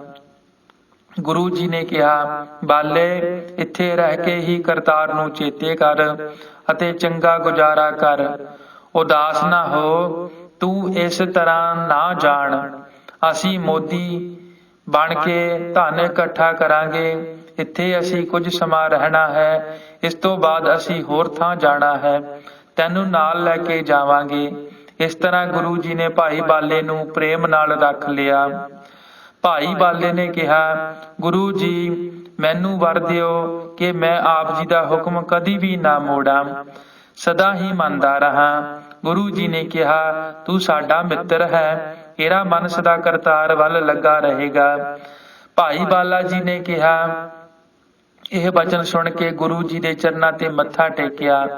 ਉਸ ਦਿਨ ਤੋਂ ਭਾਈ ਬਾਲਾ ਜੀ ਗੁਰੂ ਜੀ ਦੇ ਨਾਲ ਮਨ ਟਿਕਾ ਕੇ ਸੇਵਾ ਕਰਦੇ ਰਹੇ। ਗੁਰੂ ਜੀ ਦੀ ਵਡਿਆਈ ਸੁਣ ਕੇ ਮੰਗਣ ਵਾਲੇ ਬਹੁਤ ਆਉਣ ਲੱਗ ਪਏ। ਜੋ ਵੀ ਗੁਰੂ ਜੀ ਕੋਲ ਆਉਂਦਾ, ਗੁਰੂ ਜੀ ਸਾਰਿਆਂ ਦੀ ਇੱਛਾ ਪੂਰੀ ਕਰਦੇ, ਕਿਸੇ ਨੂੰ ਖਾਲੀ ਨਹੀਂ ਮੋੜਦੇ, ਸਾਰਿਆਂ ਨੂੰ ਮੂੰਹ ਮੰਗੀਆਂ ਮੁਰਾਦਾਂ ਦੇਈ ਜਾਂਦੇ ਅਤੇ ਹੱਟੀ ਵਿੱਚ ਕਿਸੇ ਚੀਜ਼ ਦਾ ਘਾਟਾ ਨਾ ਪੈਂਦਾ। ਇਸ ਤਰ੍ਹਾਂ ਘਰ ਘਰ ਵਿੱਚ ਗੁਰੂ ਜੀ ਦਾ ਜਸ ਹੋਣ ਲੱਗ ਪਿਆ। ਮੋਦੀ ਖਾਨੇ ਦਾ ਹਰ ਮਹੀਨੇ ਨਵਾਬ ਪਾਸ ਲੇਖਾ ਹੁੰਦਾ ਰਹਿੰਦਾ। ਜਦੋਂ ਵੀ ਲੇਖਾ ਹੁੰਦਾ, ਉਦੋਂ ਹੀ ਗੁਰੂ ਜੀ ਦਾ ਵਾਧਾ ਨਿਕਲਦਾ। ਕਈ ਨਿੰਦਕ ਈਰਖਾ ਕਰਕੇ ਆਖਦੇ, ਦੌਲਤ ਖਾਂ ਨੂੰ ਕੋਈ ਖਬਰ ਨਹੀਂ ਕਿ ਮੋਦੀ ਖਾਨਾ ਲੁਟਾਈ ਜਾ ਰਿਹਾ ਹੈ, ਆਖਰ ਇਸ ਨੂੰ ਘਾਟਾ ਪੈ ਜਾਵੇਗਾ, ਨਵਾਬ ਇਹਨਾਂ ਨੂੰ ਪਕੜ ਲਵੇਗਾ, ਇਹ ਬਹੁਤ ਦੁਖੀ ਹੋਣਗੇ। ਕਈ ਆਖਦੇ ਇਹ ਬਹੁਤ ਦਾਨ ਦਿੰਦੇ ਹਨ, ਇਸ ਕਰਕੇ ਮੋਦੀ ਖਾਨੇ ਵਿੱਚ ਬਹੁਤ ਬਰਕਤ ਪੈਂਦੀ ਹੈ। ਤਲਵੰਡੀ ਵਿੱਚ ਬਾਬਾ ਕਾਲੂ ਜੀ ਨੇ ਗੁਰੂ ਜੀ ਦੀ ਬਹੁਤ ਵਡਿਆਈ ਸੁਣੀ। ਉਹ ਤਲਵੰਡੀ ਤੋਂ ਸੁਲਤਾਨਪੁਰ ਆਏ। ਜਦੋਂ ਗੁਰੂ ਜੀ ਨੇ ਬਾਬਾ ਕਾਲੂ ਜੀ ਨੂੰ ਦੇਖਿਆ ਤਾਂ ਛੇਤੀ ਉੱਠ ਕੇ ਚਰਨਾਂ ਤੇ ਮੱਥਾ ਟੇਕਿਆ। ਬਾਬਾ ਕਾਲੂ ਜੀ ਨੇ ਗੁਰੂ ਜੀ ਨੂੰ ਬਹੁਤ ਪਿਆਰ ਕੀਤਾ। ਉਸ ਤੋਂ ਬਾਅਦ ਬਾਬਾ ਕਾਲੂ ਜੀ ਨੂੰ ਭਾਈ ਬਾਲੇ ਨੇ ਮੱਥਾ ਟੇਕਿਆ ਅਤੇ ਸੁਖ ਸਾਂਦ ਪੁੱਛੀ। ਜਦੋਂ ਕੁਝ ਕੁ ਸਮਾਂ ਹੋਇਆ ਤਾਂ ਬਾਬਾ ਕਾਲੂ ਜੀ ਨੇ ਕਿਹਾ, ਪੁੱਤਰ ਤੈਨੂੰ ਮੋਦੀ ਦੀ ਕਾਰ ਕਰਦਿਆਂ ਬਹੁਤ ਸਮਾਂ ਹੋ ਗਿਆ ਹੈ, ਕਿਤਨੀ ਕੁ ਮਾਇਆ ਕਮਾਈ ਹੈ, ਮੈਨੂੰ ਦੇਹ। ਗੁਰੂ ਜੀ ਨੇ ਕਿਹਾ, ਕਮਾਈ ਤਾਂ ਮੈਂ ਬਹੁਤ ਕੀਤੀ ਹੈ, ਪਰ ਮਾਇਆ ਇੱਕ ਪਾਸੇ ਤੋਂ ਆਉਂਦੀ ਹੈ ਤੇ ਦੂਜੇ ਪਾਸੇ ਚਲੀ ਜਾਂਦੀ ਹੈ। ਇੱਕ ਪੈਸਾ ਵੀ ਜਮ੍ਹਾਂ ਨਹੀਂ ਕੀਤਾ, ਆਮਦਨ ਤੇ ਖਰਚ ਬਰਾਬਰ ਹੀ ਹਨ। ਇਹ ਸੁਣ ਕੇ ਬਾਬਾ ਕਾਲੂ ਜੀ ਨੇ ਬਹੁਤ ਗੁੱਸਾ ਕੀਤਾ। ਆਖਿਆ, ਤੂੰ ਧਨ ਸਾਂਭ ਕੇ ਨਹੀਂ ਰੱਖਦਾ, ਤੈਨੂੰ ਮੋਦੀ ਦੀ ਕਾਰ ਕਰਦਿਆਂ ਕਿੰਨਾ ਸਮਾਂ ਹੋ ਗਿਆ ਹੈ, ਇੱਕ ਪੈਸਾ ਵੀ ਜਮ੍ਹਾਂ ਨਹੀਂ ਕੀਤਾ। ਭਾਈ ਬਾਲਾ ਜੀ ਨੂੰ ਵੀ ਬਾਬਾ ਕਾਲੂ ਜੀ ਬਹੁਤ ਗੁੱਸੇ ਹੋਏ ਤੇ ਆਖਣ ਲੱਗੇ, ਤੂੰ ਇਹਨਾਂ ਕੋਲ ਰਹਿੰਦਾ ਹੈ, ਤੂੰ ਵੀ ਮਾਇਆ ਦੀ ਸਾਂਭ ਨਹੀਂ ਕਰਦਾ। ਬਾਬਾ ਕਾਲੂ ਜੀ ਬਹੁਤ ਖੋਟੇ ਬਚਨ ਬੋਲ ਆਖਣ ਲੱਗੇ, ਤੂੰ ਮੇਰੇ ਘਰ ਵਿੱਚੋਂ ਜੋ ਮਾਇਆ ਗਵਾਈ ਹੈ, ਮੈਨੂੰ ਹੁਣੇ ਕਮਾ ਕੇ ਦੇ, ਮੈਂ ਲੈਣ ਵਾਸਤੇ ਆਇਆ ਹਾਂ। ਇਹ ਸੁਣ ਕੇ ਗੁਰੂ ਜੀ ਚੁੱਪ ਰਹੇ ਤੇ ਕੋਈ ਜਵਾਬ ਨਹੀਂ ਦਿੱਤਾ। ਬਾਬਾ ਕਾਲੂ ਜੀ ਨੇ ਕਿਹਾ, ਤੂੰ ਫਜ਼ੂਲ ਖਰਚੀ ਛੱਡ ਦੇ, ਚੰਗੀ ਮੱਤ ਧਾਰ ਕੇ ਧਨ ਇਕੱਠਾ ਕਰ। ਜੇ ਤੂੰ ਮੈਨੂੰ ਦੇਣਾ ਨਹੀਂ ਚਾਹੁੰਦਾ ਤਾਂ ਆਪ ਹੀ ਮਾਇਆ ਵੱਖਰੀ ਰੱਖ ਲਿਆ ਕਰ। ਘਰ ਦੇ ਕੰਮ ਮਾਇਆ ਤੋਂ ਬਗੈਰ ਨਹੀਂ ਚੱਲਦੇ। ਇਸ ਤਰ੍ਹਾਂ ਬਾਬਾ ਕਾਲੂ ਜੀ ਗੁਰੂ ਜੀ ਨੂੰ ਧਨ ਕਮਾਉਣ ਦੀ ਸਿੱਖਿਆ ਦੇ ਕੇ ਜੈ ਰਾਮ ਜੀ ਦੇ ਘਰ ਨੂੰ ਚਲੇ ਗਏ। ਘਰ ਜਾ ਕੇ ਬੇਬੇ ਨਾਨਕੀ ਜੀ ਤੇ ਜੈ ਰਾਮ ਜੀ ਅਤੇ ਸਾਰੇ ਪਰਿਵਾਰ ਨੂੰ ਪ੍ਰੇਮ ਨਾਲ ਮਿਲੇ। ਸਾਰਿਆਂ ਨੂੰ ਸੁੱਖ ਆਨੰਦ ਪੁੱਛੀ। ਕੁਝ ਕੁ ਦਿਨ ਬਾਬਾ ਕਾਲੂ ਜੀ ਉੱਥੇ ਰਹਿ ਕੇ ਤਲਵੰਡੀ ਨੂੰ ਚਲੇ ਗਏ। ਜਿਸ ਤਰ੍ਹਾਂ ਅੱਜ ਕੱਲ੍ਹ ਸਰਕਾਰੀ ਡੀਪੂ ਤੋਂ ਲੋਕਾਂ ਨੂੰ ਸਸਤੇ ਰੇਟ ਤੇ ਸੌਦਾ ਮਿਲਦਾ ਹੈ, ਇਸੇ ਤਰ੍ਹਾਂ ਇਹ ਸਰਕਾਰੀ ਹੱਟੀ ਨੂੰ ਮੋਦੀ ਖਾਨਾ ਆਖਦੇ ਸਨ। ਲੋਕਾਂ ਨੂੰ ਸੌਦਾ ਇੱਥੋਂ ਸਸਤੇ ਰੇਟ ਤੇ ਮਿਲਦਾ ਸੀ। ਗੁਰੂ ਜੀ ਨੇ ਮੋਦੀ ਖਾਨੇ ਦਾ ਕੰਮ ਬੜੇ ਚੰਗੇ ਢੰਗ ਨਾਲ ਚਲਾਇਆ। ਉਹ ਸਦਾ ਸੱਚ ਬੋਲਦੇ ਤੇ ਪੂਰਾ ਤੋਲਦੇ ਅਤੇ ਕਿਸੇ ਦਾ ਹੱਕ ਨਹੀਂ ਸਨ ਰੱਖਦੇ। ਸਾਰੇ ਲੋਕ ਗੁਰੂ ਜੀ ਨਾਲ ਬਹੁਤ ਪ੍ਰੇਮ ਕਰਨ ਲੱਗ ਪਏ। ਪਰ ਕੁਝ ਭੈੜੇ ਬੰਦਿਆਂ ਨੇ ਨਵਾਬ ਪਾਸ ਚੁਗਲੀ ਕੀਤੀ ਕਿ ਤੇਰਾ ਮੋਦੀ ਤਾਂ ਮੋਦੀ ਖਾਨੇ ਨੂੰ ਲੁਟਾਈ ਜਾ ਰਿਹਾ ਹੈ। ਇਹ ਸੁਣ ਕੇ ਗੁਰੂ ਜੀ ਨੂੰ ਇੱਕ ਵਾਰੀ ਕੈਦ ਵੀ ਕਰ ਦਿੱਤਾ ਅਤੇ ਕਈ ਵਾਰ ਲੇਖਾ ਕਰਵਾਇਆ, ਪਰ ਗੁਰੂ ਜੀ ਦਾ ਵਾਧਾ ਨਿਕਲਦਾ ਰਿਹਾ। ਨਵਾਬ ਦੀ ਤਸੱਲੀ ਹੋ ਗਈ ਤੇ ਗੁਰੂ ਜੀ ਨੂੰ ਛੱਡ ਦਿੱਤਾ। ਚੁਗਲਖੋਰਾਂ ਨੂੰ ਸ਼ਰਮਿੰਦੇ ਹੋਣਾ ਪਿਆ। ਗੁਰੂ ਜੀ ਹੱਥੀਂ ਕਾਰ ਕਰਦੇ ਅਤੇ ਵਾਹਿਗੁਰੂ ਜੀ ਦਾ ਨਾਮ ਜਪਦੇ ਰਹਿੰਦੇ ਤੇ ਹੋਰਾਂ ਨੂੰ ਜਪਣ ਦਾ ਉਪਦੇਸ਼ ਕਰਦੇ ਸਨ। ਉਹ ਆਪਣੇ ਹੱਕ ਦੀ ਕਮਾਈ ਵਿੱਚੋਂ ਗਰੀਬਾਂ ਨੂੰ ਅੰਨ ਕੱਪੜਾ ਵੀ ਦਾਨ ਦਿਆ ਕਰਦੇ ਸਨ। ਇਸ ਤਰ੍ਹਾਂ ਗੁਰੂ ਜੀ ਉਹ ਕੁਝ ਹੀ ਕਰਦੇ ਸਨ ਜੋ ਕੁਝ ਕਰਨ ਦਾ ਉਪਦੇਸ਼ ਉਹਨਾਂ ਸੰਸਾਰ ਨੂੰ ਦੇਣਾ ਸੀ। ਗੁਰੂ ਜੀ ਆਪਣੇ ਧਰਮ ਦੇ ਤਿੰਨੇ ਵੱਡੇ ਅਸੂਲਾਂ ਨੂੰ ਕਮਾ ਕੇ ਵਿਖਾ ਰਹੇ ਸਨ। ਉਹ ਅਸੂਲ ਇਹ ਹਨ, ਪਹਿਲਾ ਕਿਰਤ ਕਰਨੀ, ਦੂਜਾ ਨਾਮ ਜਪਣਾ, ਤੀਜਾ ਵੰਡ ਛਕਣਾ। ਵਾਹਿਗੁਰੂ ਜੀ ਕਾ ਖਾਲਸਾ, ਵਾਹਿਗੁਰੂ ਜੀ ਕੀ ਫਤਿਹ। ਬੱਚਿਆਂ ਲਈ ਪ੍ਰਸ਼ਨ। ਦੌਲਤ ਖਾਂ ਨੇ ਗੁਰੂ ਜੀ ਨੂੰ ਵੇਖ ਕੇ ਕੀ ਕਿਹਾ ਤੇ ਕੀ ਦਿੱਤਾ? ਦੂਸਰਾ ਪ੍ਰਸ਼ਨ। ਭਾਈ ਬਾਲੇ ਨੇ ਗੁਰੂ ਜੀ ਕੋਲੋਂ ਕੀ ਵਰ ਮੰਗਿਆ ਤੇ ਗੁਰੂ ਜੀ ਨੇ ਕੀ ਕਿਹਾ? ਤੀਸਰਾ ਪ੍ਰਸ਼ਨ। ਗੁਰੂ ਜੀ ਨੇ ਮੋਦੀ ਖਾਨੇ ਦਾ ਕੰਮ ਕਿਸ ਤਰ੍ਹਾਂ ਚਲਾਇਆ? ਚੌਥਾ ਪ੍ਰਸ਼ਨ। ਚੁਗਲਖੋਰਾਂ ਨੇ ਨਵਾਬ ਪਾਸ ਕੀ ਚੁਗਲੀ ਕੀਤੀ? ਪੰਜਵਾਂ ਪ੍ਰਸ਼ਨ। ਗੁਰੂ ਜੀ ਸਿੱਖ ਧਰਮ ਦੇ ਕਿਹਨਾਂ ਅਸੂਲਾਂ ਨੂੰ ਕਮਾ ਕੇ ਵਿਖਾ ਰਹੇ ਸਨ? ਵਾਹਿਗੁਰੂ ਜੀ ਕਾ ਖਾਲਸਾ, ਵਾਹਿਗੁਰੂ ਜੀ ਕੀ ਫਤਿਹ। ਭਗੀਰਥ ਦਾ ਗੁਰੂ ਨਾਨਕ ਦੇਵ ਜੀ ਪਾਸ ਆਉਣਾ। ਪਾਠ 9ਵਾਂ। ਸੁਲਤਾਨਪੁਰ ਦੇ ਲਾਗੇ ਮਲਸੀਹਾਂ ਨਗਰ ਵਿੱਚ ਭਗੀਰਥ ਨਾਮ ਦਾ ਇੱਕ ਕਾਲਕਾ ਦੇਵੀ ਦਾ ਪੁਜਾਰੀ ਰਹਿੰਦਾ ਸੀ। ਉਹ ਹਰ ਰੋਜ਼ ਕਾਲਕਾ ਦੇਵੀ ਦੇ ਮੰਦਰ ਵਿੱਚ ਜਾ ਕੇ ਬੜੇ ਪ੍ਰੇਮ ਨਾਲ ਪੂਜਾ ਕਰਦਾ ਸੀ ਤੇ ਬਹੁਤੇ ਨਾਮ ਲੈ ਲਾ ਕੇ ਕਾਲਕਾ ਦੀ ਵਡਿਆਈ ਕਰਦਾ ਸੀ ਅਤੇ ਦਿਨ ਰਾਤ ਉਹ ਮੁਕਤੀ ਦੀ ਪ੍ਰਾਪਤੀ ਚਾਹੁੰਦਾ ਸੀ। ਇੱਕ ਦਿਨ ਭਗੀਰਥ ਦੀ ਪੂਜਾ ਕਰਦਿਆਂ ਬਹੁਤੇ ਪ੍ਰੇਮ ਵਿੱਚ ਆ ਗਏ ਅਤੇ ਪੂਜਾ ਕਰਦਿਆਂ ਸਾਰਾ ਦਿਨ ਮੰਦਰ ਵਿੱਚ ਹੀ ਬੀਤ ਗਿਆ, ਤਾਂ ਵੀ ਇਹਨਾਂ ਦੀ ਪੂਜਾ ਕਰਨ ਦੀ ਪ੍ਰੀਤੀ ਨਹੀਂ ਘਟੀ। ਘਰ ਜਾਣ ਨੂੰ ਚਿੱਤ ਨਾ ਕੀਤਾ।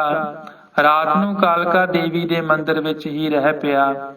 ਜਦੋਂ ਅੱਧੀ ਰਾਤ ਹੋ ਗਈ ਤਾਂ ਉਹਨਾਂ ਨੂੰ ਥੋੜੀ ਜਿਹੀ ਨੀਂਦ ਆ ਗਈ। ਜਦੋਂ ਕਾਲਕਾ ਜੀ ਨੇ ਸੁਪਨੇ ਵਿੱਚ ਦਰਸ਼ਨ ਦਿੱਤੇ ਅਤੇ ਆਖਿਆ, ਹੇ ਭਗਤਾ, ਮੰਗ ਜੋ ਤੇਰੀ ਇੱਛਾ ਹੈ। ਭਗੀਰਥ ਨੇ ਕਿਹਾ, ਹੇ ਦੇਵੀ ਜੀ, ਜੇ ਮੇਰੇ ਤੇ ਖੁਸ਼ ਹੋ ਤਾਂ ਮੈਨੂੰ ਮੁਕਤੀ ਦੇਵੋ। ਦੇਵੀ ਨੇ ਕਿਹਾ, ਮੈਂ ਤੈਨੂੰ ਮੁਕਤੀ ਨਹੀਂ ਦੇ ਸਕਦੀ। ਜੇ ਤੂੰ ਮੁਕਤੀ ਚਾਹੁੰਦਾ ਹੈ ਤਾਂ ਸੁਲਤਾਨਪੁਰ ਵਿੱਚ ਪਰਮੇਸ਼ਰ ਨੇ ਅਵਤਾਰ ਸ੍ਰੀ ਗੁਰੂ ਨਾਨਕ ਦੇਵ ਜੀ ਆਏ ਹਨ। ਉਹ ਹੱਟ ਚਲਾ ਰਹੇ ਹਨ। ਤੂੰ ਜਾ ਕੇ ਸਰਧਾ ਨਾਲ ਉਹਨਾਂ ਦੀ ਸੇਵਾ ਕਰ, ਉਹ ਤੈਨੂੰ ਮੁਕਤ ਕਰ ਦੇਣਗੇ। ਇਤਨਾ ਸੁਣ ਕੇ ਭਗੀਰਥ ਦੀਆਂ ਅੱਖਾਂ ਖੁੱਲ ਗਈਆਂ ਅਤੇ ਸੁਪਨੇ ਨੂੰ ਚੰਗੀ ਤਰ੍ਹਾਂ ਵਿਚਾਰਨ ਲੱਗੇ। ਸਵੇਰ ਹੋਣ ਤੱਕ ਗੁਰੂ ਜੀ ਕੋਲ ਜਾਣ ਦਾ ਪੱਕਾ ਮਨ ਬਣਾ ਲਿਆ। ਸਵੇਰੇ ਭਗੀਰਥ ਜੀ ਆਪਣੇ ਟੱਬਰ ਅਤੇ ਚੌਧਰਤਾ ਨੂੰ ਛੱਡ ਕੇ ਸਤਿਗੁਰੂ ਜੀ ਵੱਲ ਜਾਣ ਲਈ ਤਿਆਰ ਹੋ ਗਏ। ਭਗੀਰਥ ਜੀ ਨੂੰ ਬਹੁਤੇ ਲੋਕ ਰੋਕਦੇ ਰਹੇ, ਪਰ ਆਪ ਜੀ ਨਾ ਰੁਕੇ। ਛੇਤੀ ਹੀ ਸੁਲਤਾਨਪੁਰ ਆ ਗਏ। ਉੱਥੇ ਹੱਟ ਤੇ ਮੰਗਤਿਆਂ ਦੀ ਬੜੀ ਭੀੜ ਲੱਗੀ ਸੀ। ਭਾਈ ਭਗੀਰਥ ਨੂੰ ਦਰਸ਼ਨ ਦੀ ਬਹੁਤ ਖਿੱਚ ਸੀ। ਉਹ ਦਰਸ਼ਨ ਕਰਕੇ ਗੁਰੂ ਜੀ ਦੇ ਚਰਨਾਂ ਵਿੱਚ ਡੰਡੇ ਵਾਂਗ ਲੰਮਾ ਪੈ ਗਿਆ ਅਤੇ ਆਪਣੇ ਸਰੀਰ ਦੀ ਖਬਰ ਭੁਲਾ ਦਿੱਤੀ। ਗੁਰੂ ਜੀ ਨੇ ਦੇਵੀ ਦਾ ਸਾਰਾ ਹਾਲ ਜਾਣ ਕੇ ਭਾਈ ਭਗੀਰਥ ਨੂੰ ਬਾਹਾਂ ਤੋਂ ਫੜ ਕੇ ਉਠਾਇਆ ਤੇ ਕਿਹਾ, ਤੇਰੀ ਕੀ ਇੱਛਾ ਹੈ ਤੇ ਕਿੱਥੋਂ ਆਇਆ ਹੈ? ਤੂੰ ਆਪਣੀ ਸਾਰੀ ਗੱਲ ਦੱਸ। ਜੋ ਮੰਗੇਗਾ ਉਹ ਹੀ ਤੈਨੂੰ ਮਿਲ ਜਾਵੇਗਾ। ਇਹ ਸੁਣ ਕੇ ਭਗੀਰਥ ਨੇ ਕਿਹਾ, ਆਪ ਜੀ ਸਾਰਾ ਕੁਝ ਜਾਣਦੇ ਹੋ, ਤਾਂ ਵੀ ਆਪ ਜੀ ਨੇ ਪੁੱਛਣ ਤੇ ਮੈਂ ਸਾਰਾ ਕੁਝ ਦੱਸਦਾ ਹਾਂ। ਮਲਸੀਹਾਂ ਨਗਰ ਵਿੱਚ ਮੇਰਾ ਘਰ ਹੈ। ਮੈਂ ਕਾਲਕਾ ਜੀ ਦਾ ਪੂਜਾ ਕਰਦਾ ਸੀ। ਕਾਲਕਾ ਦੇਵੀ ਨੇ ਮੈਨੂੰ ਸੁਪਨੇ ਵਿੱਚ ਕਿਹਾ, ਜੇ ਤੂੰ ਮੁਕਤੀ ਚਾਹੁੰਦਾ ਹੈ ਤਾਂ ਸਤਿਗੁਰੂ ਨਾਨਕ ਦੇਵ ਜੀ ਦੇ ਪਾਸ ਜਾ ਕੇ ਉਹਨਾਂ ਦੀ ਸੇਵਾ ਕਰ। ਇਸ ਵਾਸਤੇ ਮੈਂ ਆਪ ਜੀ ਦੀ ਸੇਵਾ ਕਰਨ ਵਾਸਤੇ ਆਇਆ ਹਾਂ। ਗੁਰੂ ਜੀ ਦੀ ਗੁਰੂ ਜੀ ਇਸ ਦੀ ਬੇਨਤੀ ਸੁਣ ਕੇ ਖੁਸ਼ ਹੋਏ ਅਤੇ ਆਪਣੀ ਸੇਵਾ ਕਰਨ ਦੀ ਆਗਿਆ ਦੇ ਦਿੱਤੀ। ਇਉਂ ਭਾਈ ਭਗੀਰਥ ਬਹੁਤ ਸਮਾਂ ਗੁਰੂ ਜੀ ਦੀ ਨਿਤ ਸੇਵਾ ਕਰਦੇ ਅਤੇ ਦਰਸ਼ਨਾਂ ਦਾ ਲਾਭ ਲੈਂਦੇ ਰਹੇ। ਵਾਹਿਗੁਰੂ ਜੀ ਕਾ ਖਾਲਸਾ, ਵਾਹਿਗੁਰੂ ਜੀ ਕੀ ਫਤਿਹ। ਪ੍ਰਸ਼ਨ: ਭਾਈ ਭਾਗੀਰਥ ਜੀ ਕਿੱਥੋਂ ਦੇ ਰਹਿਣ ਵਾਲੇ ਸਨ ਅਤੇ ਕਿਸ ਦੀ ਪੂਜਾ ਕਰਦੇ ਸਨ? ਦੂਸਰਾ ਪ੍ਰਸ਼ਨ: ਕਾਲਕਾ ਨੇ ਭਗੀਰਥ ਜੀ ਨੂੰ ਸੁਪਨੇ ਵਿੱਚ ਕੀ ਕਿਹਾ? ਤੀਸਰਾ ਪ੍ਰਸ਼ਨ: ਭਾਈ ਭਗੀਰਥ ਜੀ ਨੂੰ ਗੁਰੂ ਜੀ ਨੇ ਕੀ ਕਿਹਾ? ਵਾਹਿਗੁਰੂ ਜੀ ਕਾ ਖਾਲਸਾ, ਵਾਹਿਗੁਰੂ ਜੀ ਕੀ ਫਤਿਹ। ਪਾਠ 10ਵਾਂ। ਭਾਈ ਮਰਦਾਨੇ ਦਾ ਗੁਰੂ ਜੀ ਪਾਸ ਆਉਣਾ। ਮਰਦਾਨਾ ਤਲਵੰਡੀ ਤੋਂ ਗੁਰੂ ਨਾਨਕ ਦੇਵ ਜੀ ਦੇ ਦਰਸ਼ਨਾਂ ਵਾਸਤੇ ਸੁਲਤਾਨਪੁਰ ਆਇਆ। ਚਰਨਾਂ ਤੇ ਮੱਥਾ ਟੇਕ ਕੇ ਸਤਿਗੁਰੂ ਨਾਨਕ ਦੇਵ ਜੀ ਦੀ ਵਡਿਆਈ ਕੀਤੀ ਅਤੇ ਗੁਰੂ ਜੀ ਨੂੰ ਰਾਜੀ ਖੁਸ਼ੀ ਦਾ ਸੁਨੇਹਾ ਦਿੱਤਾ। ਫਿਰ ਮਰਦਾਨੇ ਨੇ ਗੁਰੂ ਜੀ ਨੂੰ ਬੇਨਤੀ ਕੀਤੀ, ਗੁਰੂ ਜੀ, ਆਪ ਜੀ ਨੇ ਕਿਹਾ ਸੀ, ਮਰਦਾਨੇ, ਤੂੰ ਬੇਦੀ ਕੁਲ ਦਾ ਮਰਾਸੀ ਹੈ। ਜੋ ਕੁਝ ਮੰਗਣਾ ਸਾਡੇ ਕੋਲੋਂ ਮੰਗੀ, ਹੋਰ ਕਿਸੇ ਕੋਲੋਂ ਨਾ ਮੰਗੀ। ਆਪ ਜੀ ਦਾ ਬਚਨ ਚੇਤੇ ਕਰਕੇ ਮੈਂ ਆਪ ਜੀ ਪਾਸ ਆਇਆ ਹਾਂ। ਬਾਕੀ ਦਾ ਗੁਜ਼ਾਰਾ ਤਾਂ ਠੀਕ ਚੱਲ ਰਿਹਾ ਹੈ। ਮੇਰੀ ਪੁੱਤਰੀ ਦੀ ਸ਼ਾਦੀ ਹੈ। ਸ਼ਾਦੀ ਵਿੱਚ ਖਰਚੇ ਦੀ ਲੋੜ ਹੈ। ਇਤਨਾ ਖਰਚਾ ਕਰਨ ਦੀ ਸਾਡੇ ਵਿੱਚ ਤਾਕਤ ਨਹੀਂ। ਇਸ ਕਰਕੇ ਮੈਂ ਆਪ ਜੀ ਪਾਸ ਆਇਆ ਹਾਂ। ਉਦੋਂ ਗੁਰੂ ਜੀ ਨੇ ਭਾਈ ਭਗੀਰਥ ਜੀ ਨੂੰ ਆਖਿਆ ਕਿ ਵਿਆਹ ਦਾ ਸਾਰਾ ਸੌਦਾ ਕਾਗਜ਼ ਤੇ ਲਿਖ ਲਓ। ਭਗੀਰਥ ਜੀ ਨੇ ਮਰਦਾਨੇ ਤੋਂ ਪੁੱਛ ਕੇ ਸਾਰਾ ਸੌਦਾ ਲਿਖਿਆ। ਗੁਰੂ ਜੀ ਨੇ ਕਿਹਾ, ਇਹ ਸਾਰਾ ਸੌਦਾ ਸਾਡੇ ਪਾਸ ਨਹੀਂ ਹੈ। ਇਸ ਕਰਕੇ ਭਗੀਰਥਾ, ਤੂੰ ਲਾਹੌਰ ਜਾ ਕੇ ਚੰਗੀ ਤਰ੍ਹਾਂ ਵੇਖ ਕੇ ਸੌਦਾ ਲਿਆ। ਉੱਥੇ ਇੱਕ ਰਾਤ ਤੋਂ ਵੱਧ ਨਹੀਂ ਰਹਿਣਾ। ਭਗੀਰਥ ਜੀ ਲਾਹੌਰ ਇੱਕ ਸਾਹੂਕਾਰ ਦੀ ਦੁਕਾਨ ਤੇ ਗਏ, ਜਿਸ ਦਾ ਨਾਮ ਮਨਸੁਖ ਸੀ, ਤੇ ਉਸ ਨੂੰ ਪਰਚੀ ਵਿਖਾ ਕੇ ਕਿਹਾ, ਸ਼ਾਹ ਜੀ, ਮੈਨੂੰ ਵਿਆਹ ਦਾ ਸਾਰਾ ਸਮਾਨ ਛੇਤੀ ਦੇ ਦਿਓ। ਆਪਣੀ ਮਾਇਆ ਨਗਦ ਲੈ ਲਓ। ਮੈਂ ਇੱਥੇ ਇੱਕ ਰਾਤ ਤੋਂ ਵੱਧ ਨਹੀਂ ਰਹਿ ਸਕਦਾ। ਸ਼ਾਹੂਕਾਰ ਨੇ ਭਗੀਰਥ ਨੂੰ ਲਾਗੇ ਬਿਠਾ ਕੇ ਕਿਹਾ, ਹੁਣ ਤਾਂ ਸ਼ਾਮ ਪੈ ਗਈ ਹੈ, ਕੱਲ ਨੂੰ ਸਾਰਾ ਸਮਾਨ ਦੇ ਦਿਆਂਗਾ। ਜਦੋਂ ਸ਼ਾਹੂਕਾਰ ਨੇ ਸਾਰਾ ਸਮਾਨ ਕਾਗਜ਼ ਤੇ ਲਿਖਿਆ ਵੇਖਿਆ ਤਾਂ ਉਸਨੇ ਕਿਹਾ, ਸਾਰੀਆਂ ਚੀਜ਼ਾਂ ਤਾਂ ਮਿਲ ਜਾਣਗੀਆਂ, ਪਰ ਚੂੜੇ ਦਾ ਤਿਆਰ ਹੋਣ ਲੱਗਿਆ ਕੁਝ ਕੁ ਸਮਾਂ ਲੱਗੇਗਾ। ਭਗੀਰਥ ਨੇ ਕਿਹਾ, ਜੇ ਮੈਂ ਇੱਥੇ ਦੂਜੀ ਰਾਤ ਰਿਹਾ ਤਾਂ ਮੇਰਾ ਜਨਮ ਨਿਸ਼ਫਲ ਚਲਾ ਜਾਵੇਗਾ। ਸ਼ਾਹੂਕਾਰ ਨੇ ਕਿਹਾ, ਇਹ ਕੀ ਕਾਰਨ ਹੈ? ਮੇਰੇ ਸ਼ੰਕੇ ਨੂੰ ਦੂਰ ਕਰ। ਭਗੀਰਥ ਜੀ ਨੇ ਕਿਹਾ, ਸ਼ਾਹ ਜੀ, ਮੇਰੇ ਗੁਰੂ ਪੂਰੇ ਹਨ। ਉਹਨਾਂ ਦਾ ਬਚਨ ਖਾਲੀ ਨਹੀਂ ਜਾਂਦਾ। ਉਹਨਾਂ ਦੀ ਇਸ ਤਰ੍ਹਾਂ ਆਗਿਆ ਹੈ ਕਿ ਦੂਜੀ ਰਾਤ ਲਾਹੌਰ ਵਿੱਚ ਨਹੀਂ ਰਹਿਣਾ। ਮਨਸੁਖ ਨੇ ਕਿਹਾ, ਇਸ ਕਲਯੁਗ ਵਿੱਚ ਐਸਾ ਕੋਈ ਪੂਰਾ ਨਹੀਂ ਹੈ ਜਿਸ ਤਰ੍ਹਾਂ ਤੂੰ ਕਿਹਾ ਹੈ। ਭਗੀਰਥ ਜੀ ਨੇ ਕਿਹਾ, ਤੂੰ ਮੇਰੀ ਗੱਲ ਤੇ ਸ਼ੰਕਾ ਨਾ ਕਰ। ਮੇਰੇ ਸਤਿਗੁਰੂ ਜੀ ਪੂਰਨ ਹਨ। ਜਿਨ੍ਹਾਂ ਨੇ ਉਹਨਾਂ ਤੇ ਸ਼ਰਧਾ ਕੀਤੀ ਹੈ, ਉਹਨਾਂ ਦਾ ਜਨਮ ਮਰਨ ਕੱਟ ਦਿੰਦੇ ਹਨ। ਕਲਯੁਗ ਵਿੱਚ ਵਾਹਿਗੁਰੂ ਜੀ ਆਪ ਅਵਤਾਰ ਧਾਰ ਕੇ ਆਏ ਹਨ, ਪਰ ਉਹ ਸੰਸਾਰੀ ਰੀਤੀ ਅਨੁਸਾਰ ਹੀ ਗੁਜ਼ਾਰਾ ਕਰ ਰਹੇ ਹਨ। ਉਹ ਸਾਰਿਆਂ ਦੇ ਅੰਦਰ ਦੀ ਜਾਣਦੇ ਹਨ। ਮਨਸੁਖ ਨੇ ਕਿਹਾ, ਜੇ ਮੈਨੂੰ ਉਹ ਕੁਝ ਕੁ ਕਰਾਮਾਤਾਂ ਵਿਖਾ ਦੇਣ ਤਾਂ ਮੈਂ ਉਹਨਾਂ ਦਾ ਸਿੱਖ ਹੋ ਜਾਵਾਂਗਾ। ਮੈਨੂੰ ਪਾਖੰਡੀ ਸਾਧੂ ਬਹੁਤ ਮਿਲੇ ਹਨ, ਇਸ ਕਰਕੇ ਮੈਂ ਕਰਾਮਾਤਾਂ ਤੋਂ ਬਗੈਰ ਭਰੋਸਾ ਨਹੀਂ ਕਰਾਂਗਾ। ਭਗੀਰਥ ਨੇ ਕਿਹਾ, ਸ਼ਾਹ ਜੀ, ਤਰਕ ਨੂੰ ਛੱਡ ਕੇ ਸ਼ਰਧਾ ਧਾਰ ਕੇ ਦਰਸ਼ਨ ਕਰੋ, ਜਿਨ੍ਹਾਂ ਦੇ ਦਰਸ਼ਨਾਂ ਨਾਲ ਮਨ ਨੂੰ ਸ਼ਾਂਤੀ ਮਿਲਦੀ ਹੈ। ਜੇ ਤੁਸੀਂ ਕਰਾਮਾਤ ਵੇਖਣੀ ਚਾਹੁੰਦੇ ਹੋ ਤਾਂ ਉੱਥੇ ਕਰਾਮਾਤ ਦਾ ਕੋਈ ਘਾਟਾ ਨਹੀਂ। ਤੂੰ ਮੇਰੇ ਨਾਲ ਪੱਕਾ ਨਿਸ਼ਚਾ ਕਰਕੇ ਚੱਲ। ਸਤਿਗੁਰੂ ਜੀ ਤੇਰੇ ਮਨ ਦੀ ਕਾਮਨਾ ਪੂਰੀ ਕਰ ਦੇਣਗੇ। ਮਨ ਸੁਖ ਨੇ ਇਸ ਤਰ੍ਹਾਂ ਦੇ ਬਚਨ ਸੁਣ ਕੇ ਗੁਰੂ ਜੀ ਦੇ ਦਰਸ਼ਨ ਕਰਨ ਦੀ ਇੱਛਾ ਕੀਤੀ। ਆਪਸ ਵਿੱਚ ਇਸ ਤਰ੍ਹਾਂ ਬਚਨ ਕਰਦੇ ਭੋਜਨ ਛਕ ਕੇ ਰਾਤ ਨੂੰ ਸੌਂ ਗਏ। ਦੋਵਾਂ ਨੇ ਅੰਮ੍ਰਿਤ ਵੇਲੇ ਉੱਠ ਕੇ ਸ਼ੌਚ ਇਸ਼ਨਾਨ ਕੀਤਾ। ਸ਼ਾਹ ਨੇ ਭਗੀਰਥ ਨੂੰ ਕਿਹਾ, ਇੱਕ ਚੂੜਾ ਮੇਰੇ ਘਰ ਵਿੱਚ ਹੈ, ਉਹਨੂੰ ਦੇਣ ਨੂੰ ਮੇਰਾ ਚਿੱਤ ਨਹੀਂ ਕਰਦਾ। ਉਹ ਮੈਂ ਗੁਰੂ ਜੀ ਨੂੰ ਭੇਟਾ ਵਜੋਂ ਦੇ ਦਿੰਦਾ ਹਾਂ। ਭਗੀਰਥ ਨੇ ਕਿਹਾ, ਜਿਸ ਤਰ੍ਹਾਂ ਤੁਹਾਨੂੰ ਚੰਗਾ ਲੱਗਦਾ ਹੈ ਉਸੇ ਤਰ੍ਹਾਂ ਕਰ ਲਓ। ਵਿਆਹ ਦੀਆਂ ਸਾਰੀਆਂ ਚੀਜ਼ਾਂ ਲੈ ਕੇ ਦੋਵੇਂ ਤੁਰ ਪਏ। ਮਨ ਸੁਖ ਨੇ ਭਗੀਰਥ ਨੂੰ ਕਿਹਾ, ਜੇ ਗੁਰੂ ਜੀ ਮੇਰਾ ਨਾਮ ਲੈ ਕੇ ਬੁਲਾਉਣਗੇ ਤਾਂ ਉਦੋਂ ਮੇਰੇ ਮਨ ਵਿੱਚ ਪੱਕਾ ਨਿਸ਼ਚਾ ਹੋ ਜਾਵੇਗਾ, ਤਾਂ ਫਿਰ ਮੈਂ ਜਾਣਾਂਗਾ ਇਹ ਪਰਮੇਸ਼ਰ ਦੇ ਅਵਤਾਰ ਹਨ। ਇਸ ਤਰ੍ਹਾਂ ਗੱਲਾਂ ਕਰਦੇ ਦੋਵੇਂ ਜਣੇ ਸੁਲਤਾਨਪੁਰ ਪਹੁੰਚ ਗਏ। ਗੁਰੂ ਜੀ ਨੇ ਦੋਵਾਂ ਨੂੰ ਆਉਂਦੇ ਵੇਖ ਕੇ ਕਿਹਾ, ਭਗੀਰਥ ਪਰਉਪਕਾਰੀ ਆਓ। ਪਹਿਲਾਂ ਇਹ ਸਨਮੁਖ ਕੱਚਾ ਸੀ, ਹੁਣ ਆਪਣਾ ਨਾਮ ਸੱਚਾ ਸਨਮੁਖ ਕਰਨਾ ਚਾਹੁੰਦਾ ਹੈ। ਮਨ ਸੁਖ ਇਹ ਬਚਨ ਸੁਣ ਕੇ ਗੁਰੂ ਜੀ ਦੇ ਚਰਨਾਂ ਵਿੱਚ ਲੰਮਾ ਪੈ ਗਿਆ। ਭਗੀਰਥ ਨੇ ਵਿਆਹ ਦਾ ਸਾਰਾ ਸਮਾਨ ਗੁਰੂ ਜੀ ਦੇ ਅੱਗੇ ਰੱਖ ਕੇ ਮੱਥਾ ਟੇਕ ਕੇ ਕਿਹਾ, ਆਪ ਜੀ ਸਭ ਕੁਝ ਜਾਣਦੇ ਹੋ, ਇਹ ਆਪ ਜੀ ਦਾ ਸਿੱਖ ਬਣਨ ਵਾਸਤੇ ਆਇਆ ਹੈ। ਗੁਰੂ ਜੀ ਨੇ ਮਨ ਸੁਖ ਨੂੰ ਸਤਿਕਾਰਿਆ। ਗੁਰੂ ਜੀ ਨੇ ਮਰਦਾਨੇ ਨੂੰ ਮਾਇਆ ਅਤੇ ਵਿਆਹ ਦੀਆਂ ਸਾਰੀਆਂ ਵਸਤੂਆਂ ਦਿੱਤੀਆਂ। ਮਰਦਾਨਾ ਖੁਸ਼ੀ-ਖੁਸ਼ੀ ਤਲਵੰਡੀ ਨੂੰ ਆ ਗਿਆ। ਮਨ ਸੁਖ ਦੀ ਗੁਰੂ ਜੀ ਵਿੱਚ ਬਹੁਤ ਸ਼ਰਧਾ ਵੱਧ ਗਈ। ਜਦੋਂ 2 ਕੁ ਦਿਨ ਹੋਏ ਤਾਂ ਉਸਨੇ ਗੁਰੂ ਜੀ ਨੂੰ ਬੇਨਤੀ ਕੀਤੀ, ਮੈਂ ਆਪ ਜੀ ਦੀ ਸ਼ਰਨ ਵਿੱਚ ਹਾਂ, ਆਪ ਜੀ ਕਿਰਪਾ ਕਰੋ। ਗੁਰੂ ਜੀ ਨੇ ਕਿਹਾ, ਜਿਹੜੇ ਮਨੁੱਖ ਹਉਮੈ ਤੇ ਮੇਰ ਤੇਰ ਵਿੱਚ ਬੱਝੇ ਹੋਏ ਸਨ, ਉਹ ਸੰਸਾਰ ਵਿੱਚ ਬਹੁਤ ਦੁੱਖ ਭੋਗਦੇ ਹਨ। ਪੂਰਾ ਗੁਰੂ ਧਾਰਨ ਤੋਂ ਬਗੈਰ ਮਨੁੱਖ ਜਨਮ ਮਰਨ ਤੋਂ ਨਹੀਂ ਛੁੱਟਦਾ।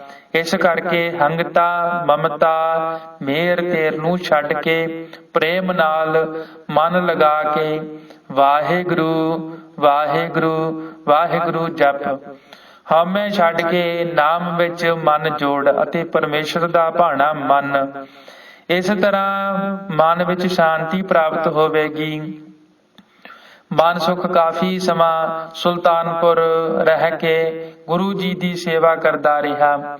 ਫਿਰ ਗੁਰੂ ਜੀ ਤੋਂ ਆਗਿਆ ਲੈ ਕੇ ਆਪਣੇ ਘਰ ਨੂੰ ਚਲਾ ਗਿਆ। ਵਾਹਿਗੁਰੂ ਜੀ ਕਾ ਖਾਲਸਾ, ਵਾਹਿਗੁਰੂ ਜੀ ਕੀ ਫਤਿਹ। ਪ੍ਰਸ਼ਨ ਪਹਿਲਾ, ਮਰਦਾਨੇ ਨੇ ਗੁਰੂ ਜੀ ਨੂੰ ਆਪਣਾ ਸੁਲਤਾਨਪੁਰ ਆਉਣ ਦਾ ਕੀ ਕਾਰਨ ਦੱਸਿਆ?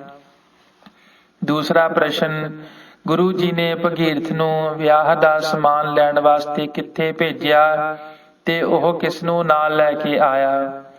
ਤੀਸਰਾ ਪ੍ਰਸ਼ਨ, ਭਗੀਰਥ ਨੇ ਸ਼ਾਹੂਕਾਰ ਨੂੰ ਦੂਜੀ ਰਾਤ ਰਹਿਣ ਨੂੰ ਮਨਾ ਕਿਉਂ ਕੀਤਾ? ਚੌਥਾ ਪ੍ਰਸ਼ਨ, ਜਦੋਂ ਗੁਰੂ ਜੀ ਪਾਸ ਲਾਹੌਰ ਤੋਂ ਭਗੀਰਥ ਜੀ ਤੇ ਮਨ ਸੁਖ ਆਏ ਤਾਂ ਗੁਰੂ ਜੀ ਨੇ ਕੀ ਕਿਹਾ?